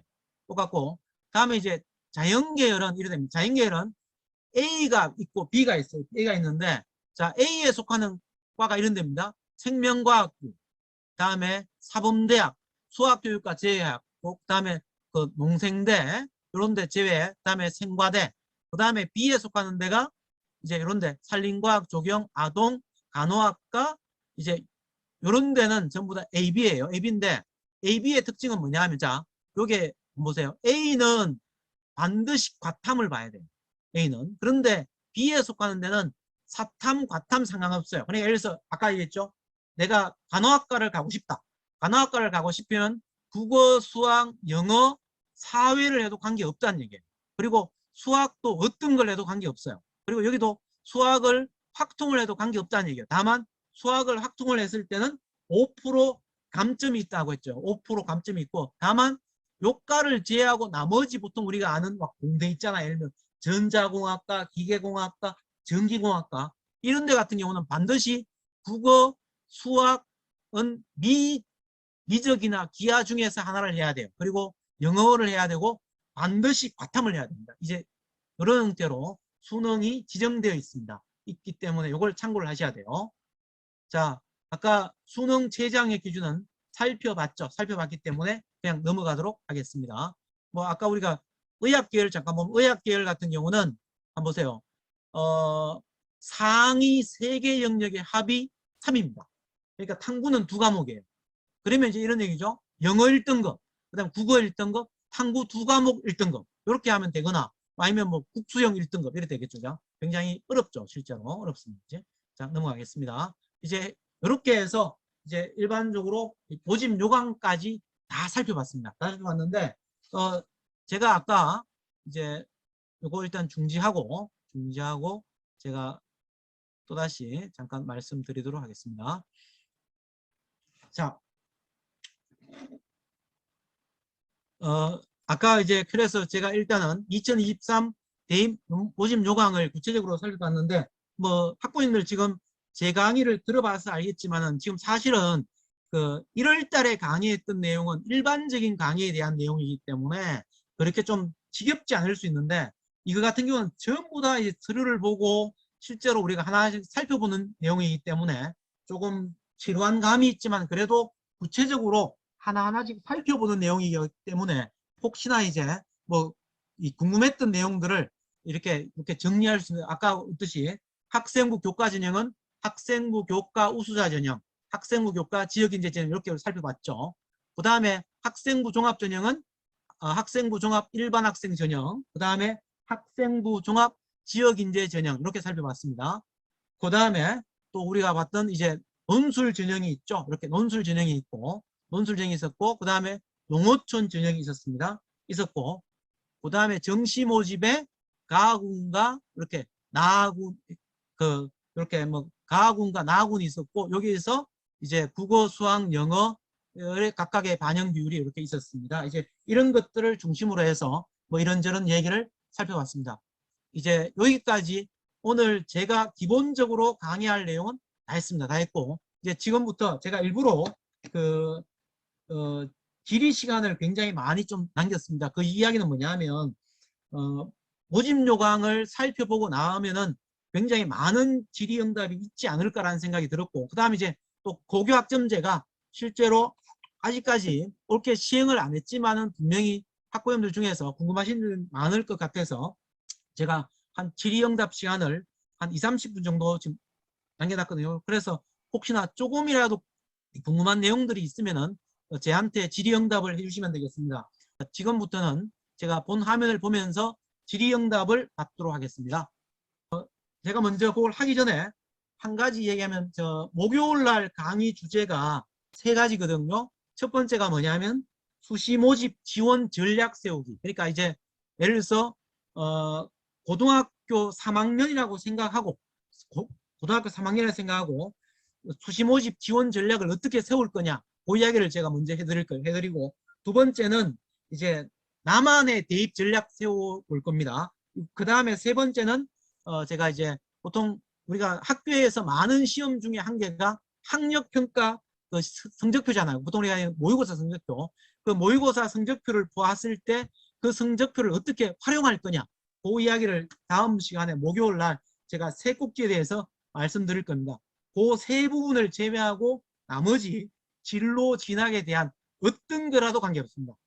제가 뭐 거의 대부분은 뭐 질문을 바로바로 하시더라도 제가 그 대답을 해드릴 수 있을 것 같아요. 그래서 조금이라도 궁금하신 내용들이 있다라면 지금 뭐 그 질문을 해주시면 제가 그 답변을 해드리겠습니다. 혹시 1월 달에 그 우리 박사님이 강의하신 내용 중에서 그때 시간이 없어서 뭐 질문을 못했는 내용도 저한테 그 질문을 해주시면 제가 아는 범위 내에서 그렇게 답변을 드리도록 하겠습니다.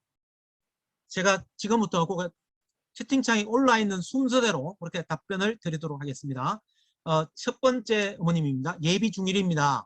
바뀔 입시를 위해 어떻게 공부를 해야 될까요? 자, 지금 예비 중1이면 실제로 예비 중1이면 제가 볼 때는 지금 현재는 대입에 대해서 그렇게 많은 준비를 할 필요는 없고 다만 이제 고등학교에 올라갔을 때를 위해서 준비를 해야겠죠. 이제 예비 중1 같은 경우는 제일 필요한 것이 우리가 이제 고등학교에서 반드시 이제 우리가 봤을 때 중학교 내용 중에서 고등학교에서 많이 활용되는 시기가 일반적으로 2학년 2학기와 3학년 1학기입니다. 그래서 2학년 2학기와 3학년 1학기에서 배우는 내용은 고등학교에 오더라도 많이 활용이 되거든요. 그래서 제가 봤을 때 2학년 2학기와 3학년 1학기의 학습을 위해서 준비를 할 필요가 있고 특히 그 중에서 이제 예비 중1이면 사실은 물론 이제 뭐 수학 선행도 하고 영어도 하고 다 하잖아요. 하는데 제일 필요한 거는 이해력입니다. 어떤 우리가 이제 이해력이 안 되면은 사실은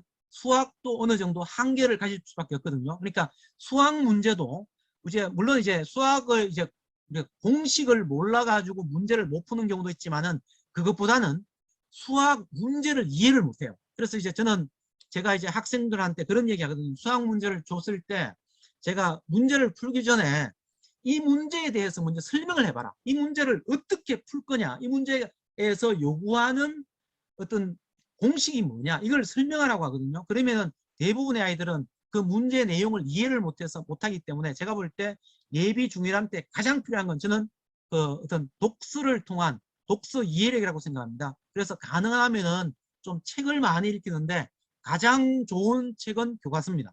그래서 제가 봤을 때 지금 중학교 1학년 교과서부터 해서 교과서를 여러 번 읽히세요. 그래서 국어, 사회, 과학, 뭐 심지어는 수학 교과서조차도 많이 교과서를 읽고 그 읽었는 내용들을 계속 요약해서 좀 다른 사람 앞에서 발표하는 습관을 들이면은 상당히 도움이 됩니다. 그래서 이제 그렇게 공부를 시키는 것이 가장 좋은 방법인 것 같습니다.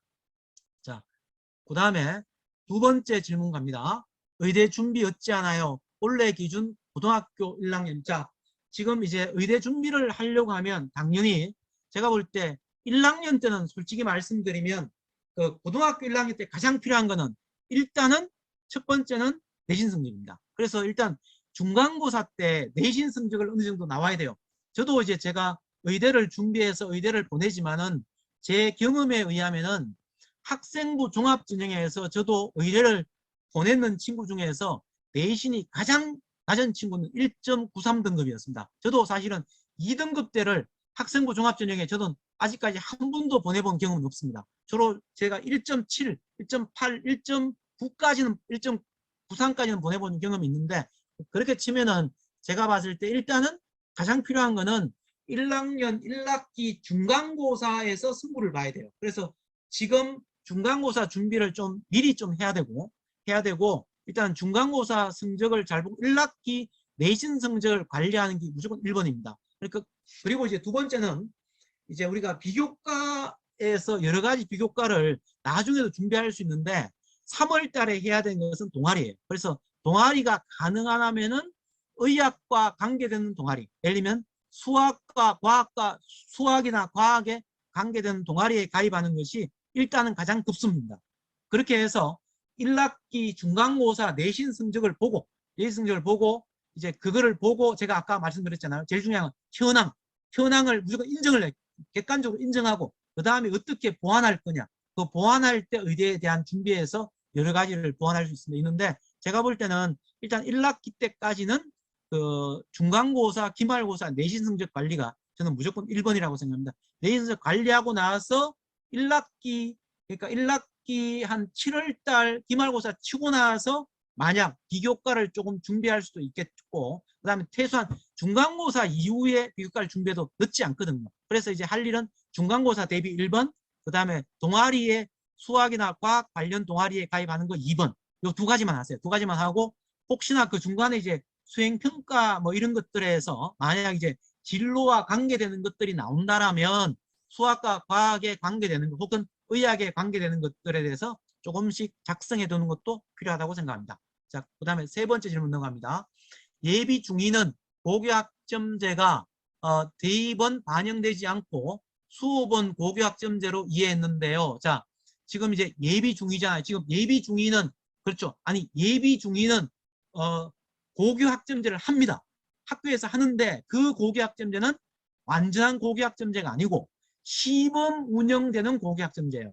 그래서 이제 뭐냐면 아까 제가 말씀드렸죠. 2015 개정교육과정에 의한 지금 교육과정에 의한 고교학점제예요. 그래서 완전한 고교학점제는 아니에요. 아니지만은 그래도 어느 정도 고교학점제 문의를 띄고 있는 거죠. 그 있는데 이제 그러다 보니까 대학에서 학생을 선발할 때는 지금 대입 그 방법으로 뽑는다는 게 중요한 거예요. 그래서 이제 지금 대입 방법으로 뽑기 때문에 제일 중요한 것이 뭐냐면 그거예요. 자, 지금 대입 방법으로 뽑는데 내가 다닐 학교에서 고교학점제를 시범 운영했다. 그리고 제가 볼 때 예비 중위가 고등학교 들어갈 때면은 거의 대부분의 학교에서 고교학점제 다 운영하고 있을 거예요. 있는데 그러면 어떻게 하느냐? 뭐 큰 차이는 없어요. 왜냐하면 그러면 이제 고교 학점제를 시범 운영하지만은 우리 집 아이가 고등학교 갔을 때는 거의 전국의 모든 학교에서 고교 학점제를 운영하고 있잖아요. 그러면 이제 뭐냐면 2015 교육과정에 의한 거기 때문에 무조건 뭡니까? 내가 어떤 과목을 들을 거냐가 중요하잖아요. 그래서 무조건 과목을 선택할 때 나의 전공과 유사한 과목을 듣는 것이 중요하고 그 다음에 두 번째입니다. 두 번째는 뭐가 중요하냐 하면 이거는 다른 분들도 똑같은 이야기예요. 뭐냐면 우리 학교에서 개설하지 않은 과목 예를 들어서 우리 학교에서 예를 들어서 아까 했듯이 고급 화학, 뭐 고급 생명과학을 개설하지 않았다. 예를 들어서 우리 학교에서 생명과학 실험을 개설하지 않았다. 우리 학교에서 화학 실험을 개설하지 않았다. 뭐 이제 그런 경우에는 뭡니까? 그런 경우에는 그렇겠죠. 예를 들어서 다른 학교에서 그거를 운영한다라면 그 공동교육 과정에 참여해서 그 수업을 반드시 들어야 됩니다. 왜냐하면 지금 현재 자 원래 지금 이제 수시 모집의 대입의 결과를 보면 제가 대구 수성구 경우만 말씀드릴게요. 대구 수성구 경우에서 실제로 의대 수시 모집에 합격했는 학생들 숫자가 예전까지는 그렇게 많지 않았거든요. 예전까지는 한 20명대였는데 원래 40명대인 학교, 40명대, 50명, 60명대가 굉장히 많아요. 그 많은 이유가 뭐냐면 대구 수성구에 있는 학교들은 공동교육과정을 일찍부터 시행해서 운영하고 있었던 학교들이에요. 그렇기 때문에 그런 학교들에서 좀 심화된 수업을 들었던 아이들한테 대학교에서 굉장히 왜 고교학점제가 되면 어차피 들어야 될 과목들이에요. 그 과목들을 미리 들었던 아이들한테 어떤 형태로든 플러스 알파를 주고 있다는 거예요. 그렇기 때문에 제가 봤을 때 중학교 2학년, 중3, 고1, 고2, 고3 같으면은 제가 봤을 때 공동교육과정에서 좀 특별한 과목이 있다라면 전공 선택과 좀 전공과 관련되는 과목이 있다라는 그 과목을 듣는 것은 매우 중요하다고 생각합니다. 그래서 이제 그런 것들에 대한 것이 매우 중요할 것 같습니다. 자, 그 다음에 세 번째 갑니다. 만점 목표로 공부하면 되나요? 의대 준비. 이제 요거는 뭐 수능 중심으로 그 하는 경우죠. 그죠? 그러니까 수능 중심으로 했을 때는 사실은 제가 봤을 때 수능 중심으로 했을 때 의대 가는 것은 생각보다 쉽지 않습니다. 왜냐하면 수능은 의대 같은 경우에는 솔직히 말씀드리면 그래요. 네 문제 틀리면 의대를 못 가는 경우도 많아요. 이제 그렇기 때문에 이거는 우리가 총 이제 그 230문제 중에서 네 문제 틀리면 의대를 못 가는 경우도 많기 때문에 사실은 어떻게 된다 이런 얘기 하기가 굉장히 힘듭니다. 힘들기 때문에 제가 봤을 때는 물론 이제 만점을 받으면 좋겠지만 생각보다 쉽지 않지만은 제가 봤을 때 특히 1교시 국어가 차지하는 비중은 상당히 굉장히 높습니다. 만약 그 지금 이제 올해 기준으로 얘기하면 올해 정시 모집의 수능에서 수학 만점자가 대략 2,700명이거든요. 근데 2,700명이면 바꿔 얘기하면 의대 정원하고 비슷해요. 그래서 그 말을 바꿔 얘기했을 때 의대 같은 경우는 수학 만점이 안 되면 아예 의대 오지 말라는 얘기거든요. 그래서 만약 수학이 1등급이 안 된다. 그 학생은 의대 자원이 실제로 저는 아니라고 생각합니다. 그래서 만약 정시모집에 의대를 가고자 한다라면 정시모집에 의대를 간다라고 하면 제 경험에 의하면은 수학이 안 돼서 의대를 못 가는 친구들보다는 국어하고 탐구가 안 돼서 의대를 못 가는 친구가 훨씬 많거든요. 그래서 이제 그런 데 좀 더 방점을 두고 공부하면 좋겠습니다. 자, 그 다음에 중3입니다. 자연계를 준비하려고 합니다. 중3, 현재 이제 중3 올라간다는 얘기죠. 중3 올라가면 아까 했듯이 당연히 수학이 굉장히 중요하겠죠. 그래서 수학이 중요한데 수학은 제가 봤을 때 이제 물론 어떤 대학을 목표로 하느냐에 따라 달라지는데 제가 이제 주로 뭐 이렇게 쓰신 분들 같은 경우에 주로 의대가 많기 때문에 제가 의대를 먼저 기준으로 말씀드리면 의대 같은 경우는 일반적으로 이제 이렇게 생각하세요. 무조건 중3 여름방학부터 고등학교에 수학에 무조건 들어가야 됩니다. 중3 여름방학부터 수학에 들어가서 최소한 12월 달이 끝나기 전까지는 고등학교 1학년 수학을 어떤 형태로든 한 번은 끝내야 돼요. 한 번을 끝내고 나서 반드시 점검을 하셔야 돼요. 그러니까 끝냈다라고 그냥 보통 이제 학원에서는 그냥 한 번 했으니까 됐다고 하는데 한 번 하고 나서 점검을 하셔야 돼요. 점검을 해서 얘가 이제 우리가 쉽게 말해서 점검을 어떻게 하냐면 고등학교 1학년 시험지를 그래서 시험을 쳐보면 되겠죠. 시험을 쳐가지고 최소한 시험 점수가 한 의대 같으면 90점 이상이 나와야 돼요. 시험 점수가 90점 이상이 나오면 제가 볼 때 다른 것으로 넘어가도 돼요. 이제 수일로 넘어가도 되는데 만약 90점이 안 나오면 반드시 다시 한 번 더 심화학습을 해야 돼요. 그래서 이제 그런 형태로 제가 볼 때 훑는 것이 중요하고 만약 이제 의대가 아니라면 제가 봤을 때는 2월 달까지 늦어도 1학년 수학은 끝내고 가셔야 됩니다. 1학년 수학을 끝내야지만 왜냐하면 고등학교 가면 수학에 많은 시간을 투자할 수 있는 시간적 여유가 없어요. 그래서 많은 친구들이 이제 그 함정에 빠지거든요. 특히 수학을 공부하다 보면은 다른 과목을 할 시간이 없어서 그러니까 국어, 영어 이런 데 소홀히 해서 결국은 전체 등급으로 보면 수학의 등급은 괜찮은데 다른 과목의 등급이 안 돼서 그런 목표 대학을 못 가는 경우가 많거든요. 그래서 이제 그런 것 때문에 제가 볼 때 중3은 그렇게 수학에 대해서 중요하고 그 다음에 이제 영어는 매우 중요하겠죠. 왜냐하면 아까 했듯이 영어는 절대평가이기 때문에 영어는 일반적으로 의대를 가고자 하는 거나 상위층에 가고자 하는 아이들은 영어는 2학년 올라가는 1학년 겨울방학 때 영어는 끝나야 됩니다. 그러니까 고등학교 1학년 겨울방학 때 영어 수준이 고3 때 영어 수준이 될 수 있도록 영어는 집중적으로 올리셔야 돼요. 그래서 영어는 주로 단어가 중요하기 때문에 무조건 제가 봤을 때 하루에 영어 단어는 30개 이상을 하는 것이 저는 맞다라고 생각이 됩니다. 뭐 그런 거 정도가 중요하고 그 다음에 제가 얘기했듯이 제가 늘 강조하는 독서가 중요합니다. 그래서 3학년 교과서를 차분하게 몇 번 반복해서 읽는 것은 매우 중요하다고 생각합니다. 자, 공대 지원 시 물화 생투 과목을 하는 게 좋을까요? 자, 요거는 제가 말씀드리겠습니다. 자, 공대도 이렇습니다. 자, 공대도 우리가 보통 일반적으로 이제 전통적으로 얘기하는 전자, 전기, 기계, 기계와 관련되는 공대는 반드시 물투를 하는 게 좋아요. 그러니까 이제 그런 공대를 지원하고자 하는 아이들은 학생부 종합전형으로 가고자 하는 아이들은 물투를 하는 게 좋아요.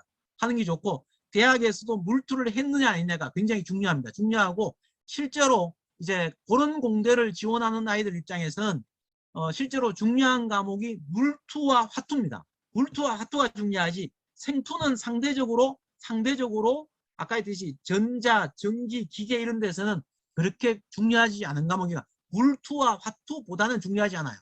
그런데 이제 만약 그것이 아니고 생명공학과라든지 이제 그런 쪽에 가는 아이들은 당연히 생투를 하는 것이 필요합니다. 만약 화공과를 원하는 아이는 화투를 하는 것이 필요하겠죠. 그죠? 그리고 신소재를 원한다? 화투를 해야 됩니다. 약학과를 원한다? 제가 볼 때 약학과를 원하는 친구들은 물투하는 것보다는 화투하는 것이 중요하고 화투가 안 되면 물투보다는 생투가 조금 더 유리하다고 볼 수 있습니다. 이제 그렇게 이야기 드릴 수 있습니다. 자, 2015 개정교육과정 중에서 고교 학점제에 맞추어 개정된 부분이 무엇인가요? 개정교육과정 지금 실제로 이제 고교학점제에서 관련해서 되는 것은 딱 하나입니다. 진로 선택 과목에서 ABC라고 되어 있다는 거. 그러니까 원래 하면은 지금 대학교 2학년 올라가는 친구들, 지금 대학교 2학년 올라가는 친구들은 진로 선택 과목도 ABC가 아니었고 1에서 9등급이었어요. 1에서 9등급이었는데 지금 예비 원래 대학교 들어가는 친구들부터는 진로 선택 과목도 ABC가 되었다라는 것이 제가 볼 때 고교학점제 가장 좀 뭐 부합했는 기준 같아요. 그리고 개정교육과정 중에서 고교학점제에 좀 더 갖춘 것은 거죠. 공동교육과정이 늘어났다는 거예요. 그래서 이제 미리 이제 나중에 전면 시행되었을 때 어떤 공동교육과정이 많이 늘어나기 때문에 그것을 미리 많은 교육청과 많은 고등학교에서 지금 공동교육과정을 실제로 운영하고 있습니다. 그리고 공동교육과정 심지어는 온라인 공동교육과정도 많이 운영하고 있습니다. 이제 그렇게 보시면 되겠습니다. 그리고 제가 봤을 때 지금 진로 선택의 과목들 중에서 고교학점제에서 우리가 이제 아까 했듯이 개정교육과정에서 있는 진로 선택의 과목들 중에서 일부는 어떤 전공적성을 드러낼 수 있는 과목들이 좀 있거든요. 그런 것들이 고교학점제가 조금이라도 부합된다라고 볼 수가 있습니다. 자, 다른 과목은 수호라고 하고 있는데 영어 과목을 제일 어려워하는데 영어를 제외하고 다른 과목에 더 힘을 쏟아야 할까요? 제가 봤을 때 영어가 어느 수준인지는 모르겠지만은 이제 만약 영어가 도저히 안 된다라면 제가 봤을 때 그거는 이제 영어 수업하시는 선생님하고 한번 상의를 해보시고 그 다음에 이제 안 된다라면 제가 봤을 때 다른 과목에 좀 더 집중할 필요가 있지. 근데 영어를 저는 고등학교에서 영어를 포기하는 건 좀 아쉽습니다. 왜냐하면 영어가 절대평가이기 때문에 특히 다른 학생들하고 영향을 덜 받기 때문에 영어를 포기하는 건 저는 그렇게 권하지는 않습니다. 자, 그 다음에 경북대 의대 지원 시 지역 종합 인재와 일반 종합 기준은 무엇으로 잡으면 될까요? 뭐 이거는 큰 차이는 없습니다. 큰 차이는 없는데 이제 그 두 개는 큰 차이는 없는데 아무래도 그 지역 인재 종합하고 일반 종합 같은 경우에 어느 것이 이제 내신이 조금 더 높았냐 이런 차이예요. 그런 차이고 지역 인재 전형 같은 경우는 그 생각보다 이제 제가 경험에 의한 바는 그렇더라고요. 이제 뭐냐면 부모님들 중에서 경대 의대를 나오신 분들이 꽤 있으세요. 그런 분들이 꼭 우리 집 아이는 경대 의대를 보내고 싶다. 이래가지고 지역 인재 종합으로 오는 학부형들이 꽤 있기 때문에 이제 그런 차이 정도가 있겠죠. 있지만은 그 나머지는 그렇게 큰 차이는 없는 것 같습니다. 이거는. 자, 그래서 어느 쪽이 내신이 높으냐 그것도 사실은 해마다 조금씩 어느 쪽으로 바뀌기 때문에 의대는 사실은 너무 촘촘해서 어느 쪽을 더 좋다 이런 얘기하기는 굉장히 좀 곤란할 것 같습니다. 제가 볼 때 일단은 이거는 뭐 둘 다 준비할 수밖에 없는 그런 구조를 가지고 있습니다. 그리고 좀 더 상세한 거는 이제 올해 입시 결과가 보통 한 5월달 되면 나오거든요. 그 결과를 보고 좀 더 고민을 할 필요가 있겠다 생각이 듭니다. 자, 예비 고1인데 기존 제도로 준비하면 되는 거죠. 맞습니다. 기존 제도로 준비하면 됩니다. 그냥 지금 예비 고1 같은 건 맞습니다. 이 자소서 페이지는 지금 고2 올라가는 친구들부터 자소서는 없습니다. 없고 그 다음에 이제 학생부 기재에 대한 내용도 지금 고2 올라가는 친구들부터 상당히 많이 줄었거든요. 그 내용에 대해서는 제가 다음 목요일날 강의할 때 조금 더 구체적으로 말씀드리겠습니다. 자, 재수생의 의대 준비는 재수학원을 반드시 다녀야 하는지 아니면 공부량을 우리가 이제 제가 볼 때는 재수학원은 크게 봤을 때 두 가지거든요. 한 개는 그냥 보통 우리가 그 단과 수업을 들으면서 그냥 우리 학교처럼 그러니까 이제 고등학교 4학년 형태 학교처럼 하는 그런 재수학원이 있고 한 개는 이제 우리가 보통 이 독학 재수학원이라고 해서 자기가 꼭 필요한 과목만 듣고 나머지는 주로 자습만 많이 하는 과목의 형태로 요즘은 최근에는 독학 재수학원이 많거든요. 근데 학원을 다녀야 되는 이유는 저는 그겁니다. 학생이 좀 우리가 시간이 갈수록 혼자 공부하기 힘들거든요. 그러니까 자기를 계속 단검질하면서 혼자 공부할 수 있다라면 큰 문제가 없어요. 그런데 실제로 시험은 지금부터 10개월 후잖아요. 10개월 후면은 제가 볼 때 10개월 동안 자기를 채찍질 하면서 공부할 수 있는 친구는 그렇게 많지 않다고 생각합니다. 그래서 이제 그런 것 때문에 제 생각에는 그런 것 때문에 이제 혼자서 공부를 했던 친구들도 6월 달이 되면 주로 반수 학원에 이제 학원에 많이 들어가거든요. 들어가는 이유가 그것 때문이에요.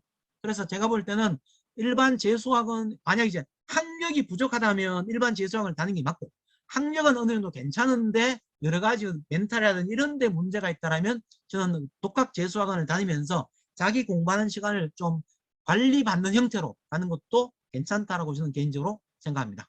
자, 예비 중입니다. 컴퓨터 계열로 생각하고 있습니다. 학교에서 배우지 않는데, 자, 고등학교 때 탐구 발표에선 아이들이 실력 준비하면 좋은 게, 제가 볼 때 지금 이제 실제로 그래요. 뭐냐면, 지금 이제 고등학교 2학년 올라가는 친구들부터는 수상 경력이 대입에 반영되지 않습니다. 수상 경력이 대입에 반영되지 않지만은 면접에서 질문할 수는 있겠죠. 그러니까 예를 들어서 면접에서 예를 들면 뭐 우리 과에 오기 위해서 뭐 관련된 학교 대회에서 참여한 적이 있네. 그래서 참여하고 안 하고가 중요한 거지 상을 받고 안 받고는 그렇게 중요한 것 같지는 않습니다. 그렇기 때문에 제가 볼 때 뭐 예비 중인데 컴퓨터 계열을 생각하고 있다고 해서 제가 볼 때 전공적성을 키우기 위해서 그냥 뭐 약간 취미 형태로 하는 거는 괜찮지만은 이것에 주력하기보다는 그 컴퓨터 관련 학과에 가려고 하면 결국은 수학과 과학의 실력이 중요하거든요. 그 실력이 되지 않으면 못 가기 때문에 아무리 전공적성이 뛰어나더라도 수학과 과학의 내신 성적이라든지 수학과 과학의 수능 성적이 좋지 않으면 대학을 못 가기 때문에 그래서 제가 볼 때 그쪽에 조금 더 주력하는 것이 지금은 맞는 것 같습니다. 맞는 것 같고 하면서 컴퓨터에 관계되는 것을 뭐 그러니까 어느 정도 학원 한 꼭지 정도로 하는 것은 의미가 있다고 생각이 됩니다. 자, 2020학년도 대입 전형이 나오기 전인 무슨 말이죠? 2021년 대입까지는 현재와 같은 기조에서 조금씩 변화한다고 보면 되나요? 그래서 그렇죠. 뭐 제가 봤을 때 저는 올해 4월 달에 발표되는 고등학교 2학년 올해 4월 달에 발표되는 그 기조가 지금 예비 중2까지는 그대로 이어진다라고 생각합니다. 거의 큰 차이가 없을 거예요. 그래서 지금 올해 그 4월 달에 나오는 것이 뭐 거의 그대로 간다라고 생각하시면 됩니다. 자, 공대와 의대 지원 예정입니다. 특목고와 일반고 중 선택이 어렵습니다. 학생에게 유리한 쪽, 학생에게 유리하고 불리하고는 이거는 뭐 제가 지금 일반적으로 얘기하기는 쉽지 않은데 학생을 한번 봐야 돼요. 학생의 어떤 성향을 살펴봐야 되고 요거는 이제 살펴보고 제가 봤을 때 그 특목고와 일반고에 따라서 아예 대입 전략도 완전히 달라집니다. 전략 달라.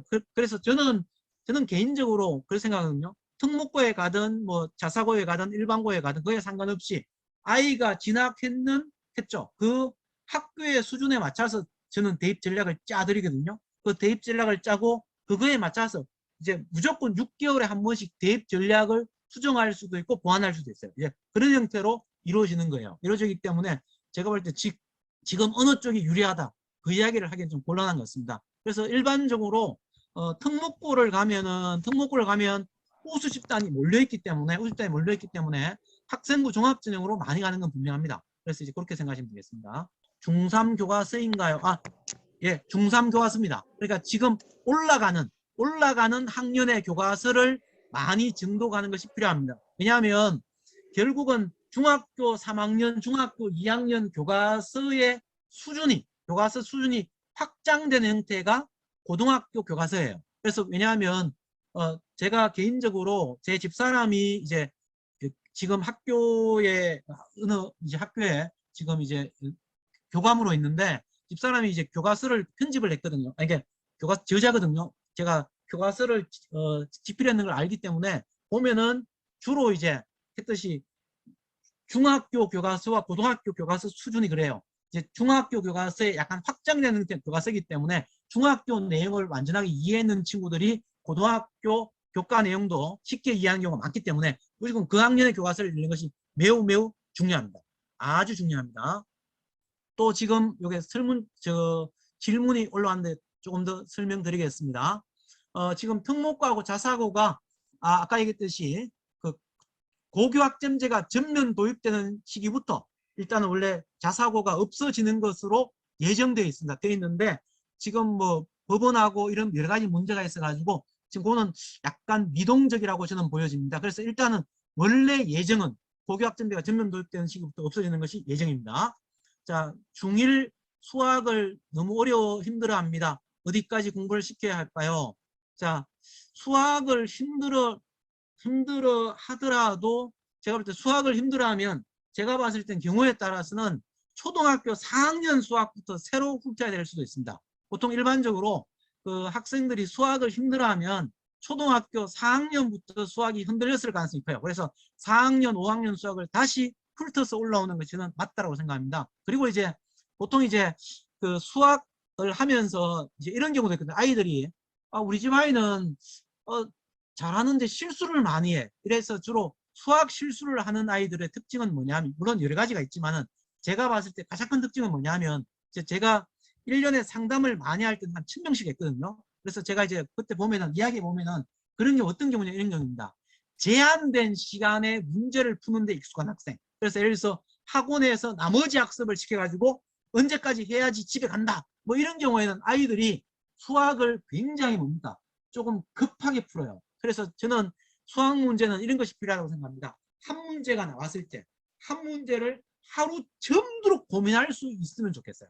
그래서 수학 문제를 한 문제를 가지고 하루 점도록 고민하고 그 다음날 진짜 해설서를 보거나 수학쌤한테 도움을 받아가지고 수학 문제를 풀어보는 경험을 가지는 친구들이 결국은 저는 수학에 경쟁력이 있다고 생각합니다. 그래서 이제 제가 볼 때 이제 그런 친구들이 진짜로 수학을 잘하는 친구들이거든요. 그래서 이제 제가 제 지금까지 경험에 의하면은 그런 경우들이 많아요. 어떤 친구들은 수학 문제가 한 문제가 안 풀려가지고 잠을 안 자고 그 문제를 공부했던 친구들이 있어요. 있는데 그 친구가 그 다음날 아침에 9시에 수학생님한테 전화해서 선생님 제가 이 문제를 풀려고 하는데 이 문제가 안 됐어요. 근데 왜 안 된지를 모르겠어요. 라고 했을 때 수학생님이 이 문제를 풀기 위해서는 이 공식을 알아야 되는데 네가 아직까지 그 공식을 몰라서 그랬다라고 했을 때 이 친구는 뭡니까? 수학의 그 공식만 대입하면 그 친구는 무조건 수학 문제를 풀 수 있고 수학에 어떤 문제가 나오더라도 자기 스스로 여러 가지를 생각해 보는 친구예요. 그래서 수학은 우리가 보통 얘기하잖아. 수학을 잘하는 친구가 창의력이 뛰어나거든요. 그 이유가 뭐냐면 수학은 문제를 푸는 방법이 진짜 100가지가 넘습니다. 굉장히 많은 방법이 있어요. 있기 때문에 그래서 수학 문제 한 문제를 봤을 때 어떤 방식으로 문제를 풀 거냐, 그 문제를 풀 거냐를 여러 방법에서 고민하는 습관을 심어주는 것이 저는 매우 중요하다고 생각합니다. 그래서 그 고민이 초등학교 4학년, 5학년에 들어있어요. 있기 때문에 제가 볼 때는 일단 4학년, 5학년 수학부터 조금 너무 이거 했는데 쉬운 거냐고 그 수학 문제를 한 문제 더 풀고 못 풀고가 중요한 것이 아니고 수학 문제를 풀기 위해서 어떤 생각을 했느냐가 매우 중요하다고 생각합니다. 그래서 이제 그런 관점에서 새로 접근하는 것이 좋지 않나라는 생각이 듭니다. 자, 지금 시간이 거의 된 것 같습니다. 그렇으면 이제 뭐 질문 없으면 이상으로 강의를 마치겠습니다. 마치고 이번 주 목요일 날 제가 이야기했던 3가지 강의에 대해서 다시 강의를 진행하도록 하겠습니다. 오늘 강의 수고하셨습니다. 대단히 감사합니다.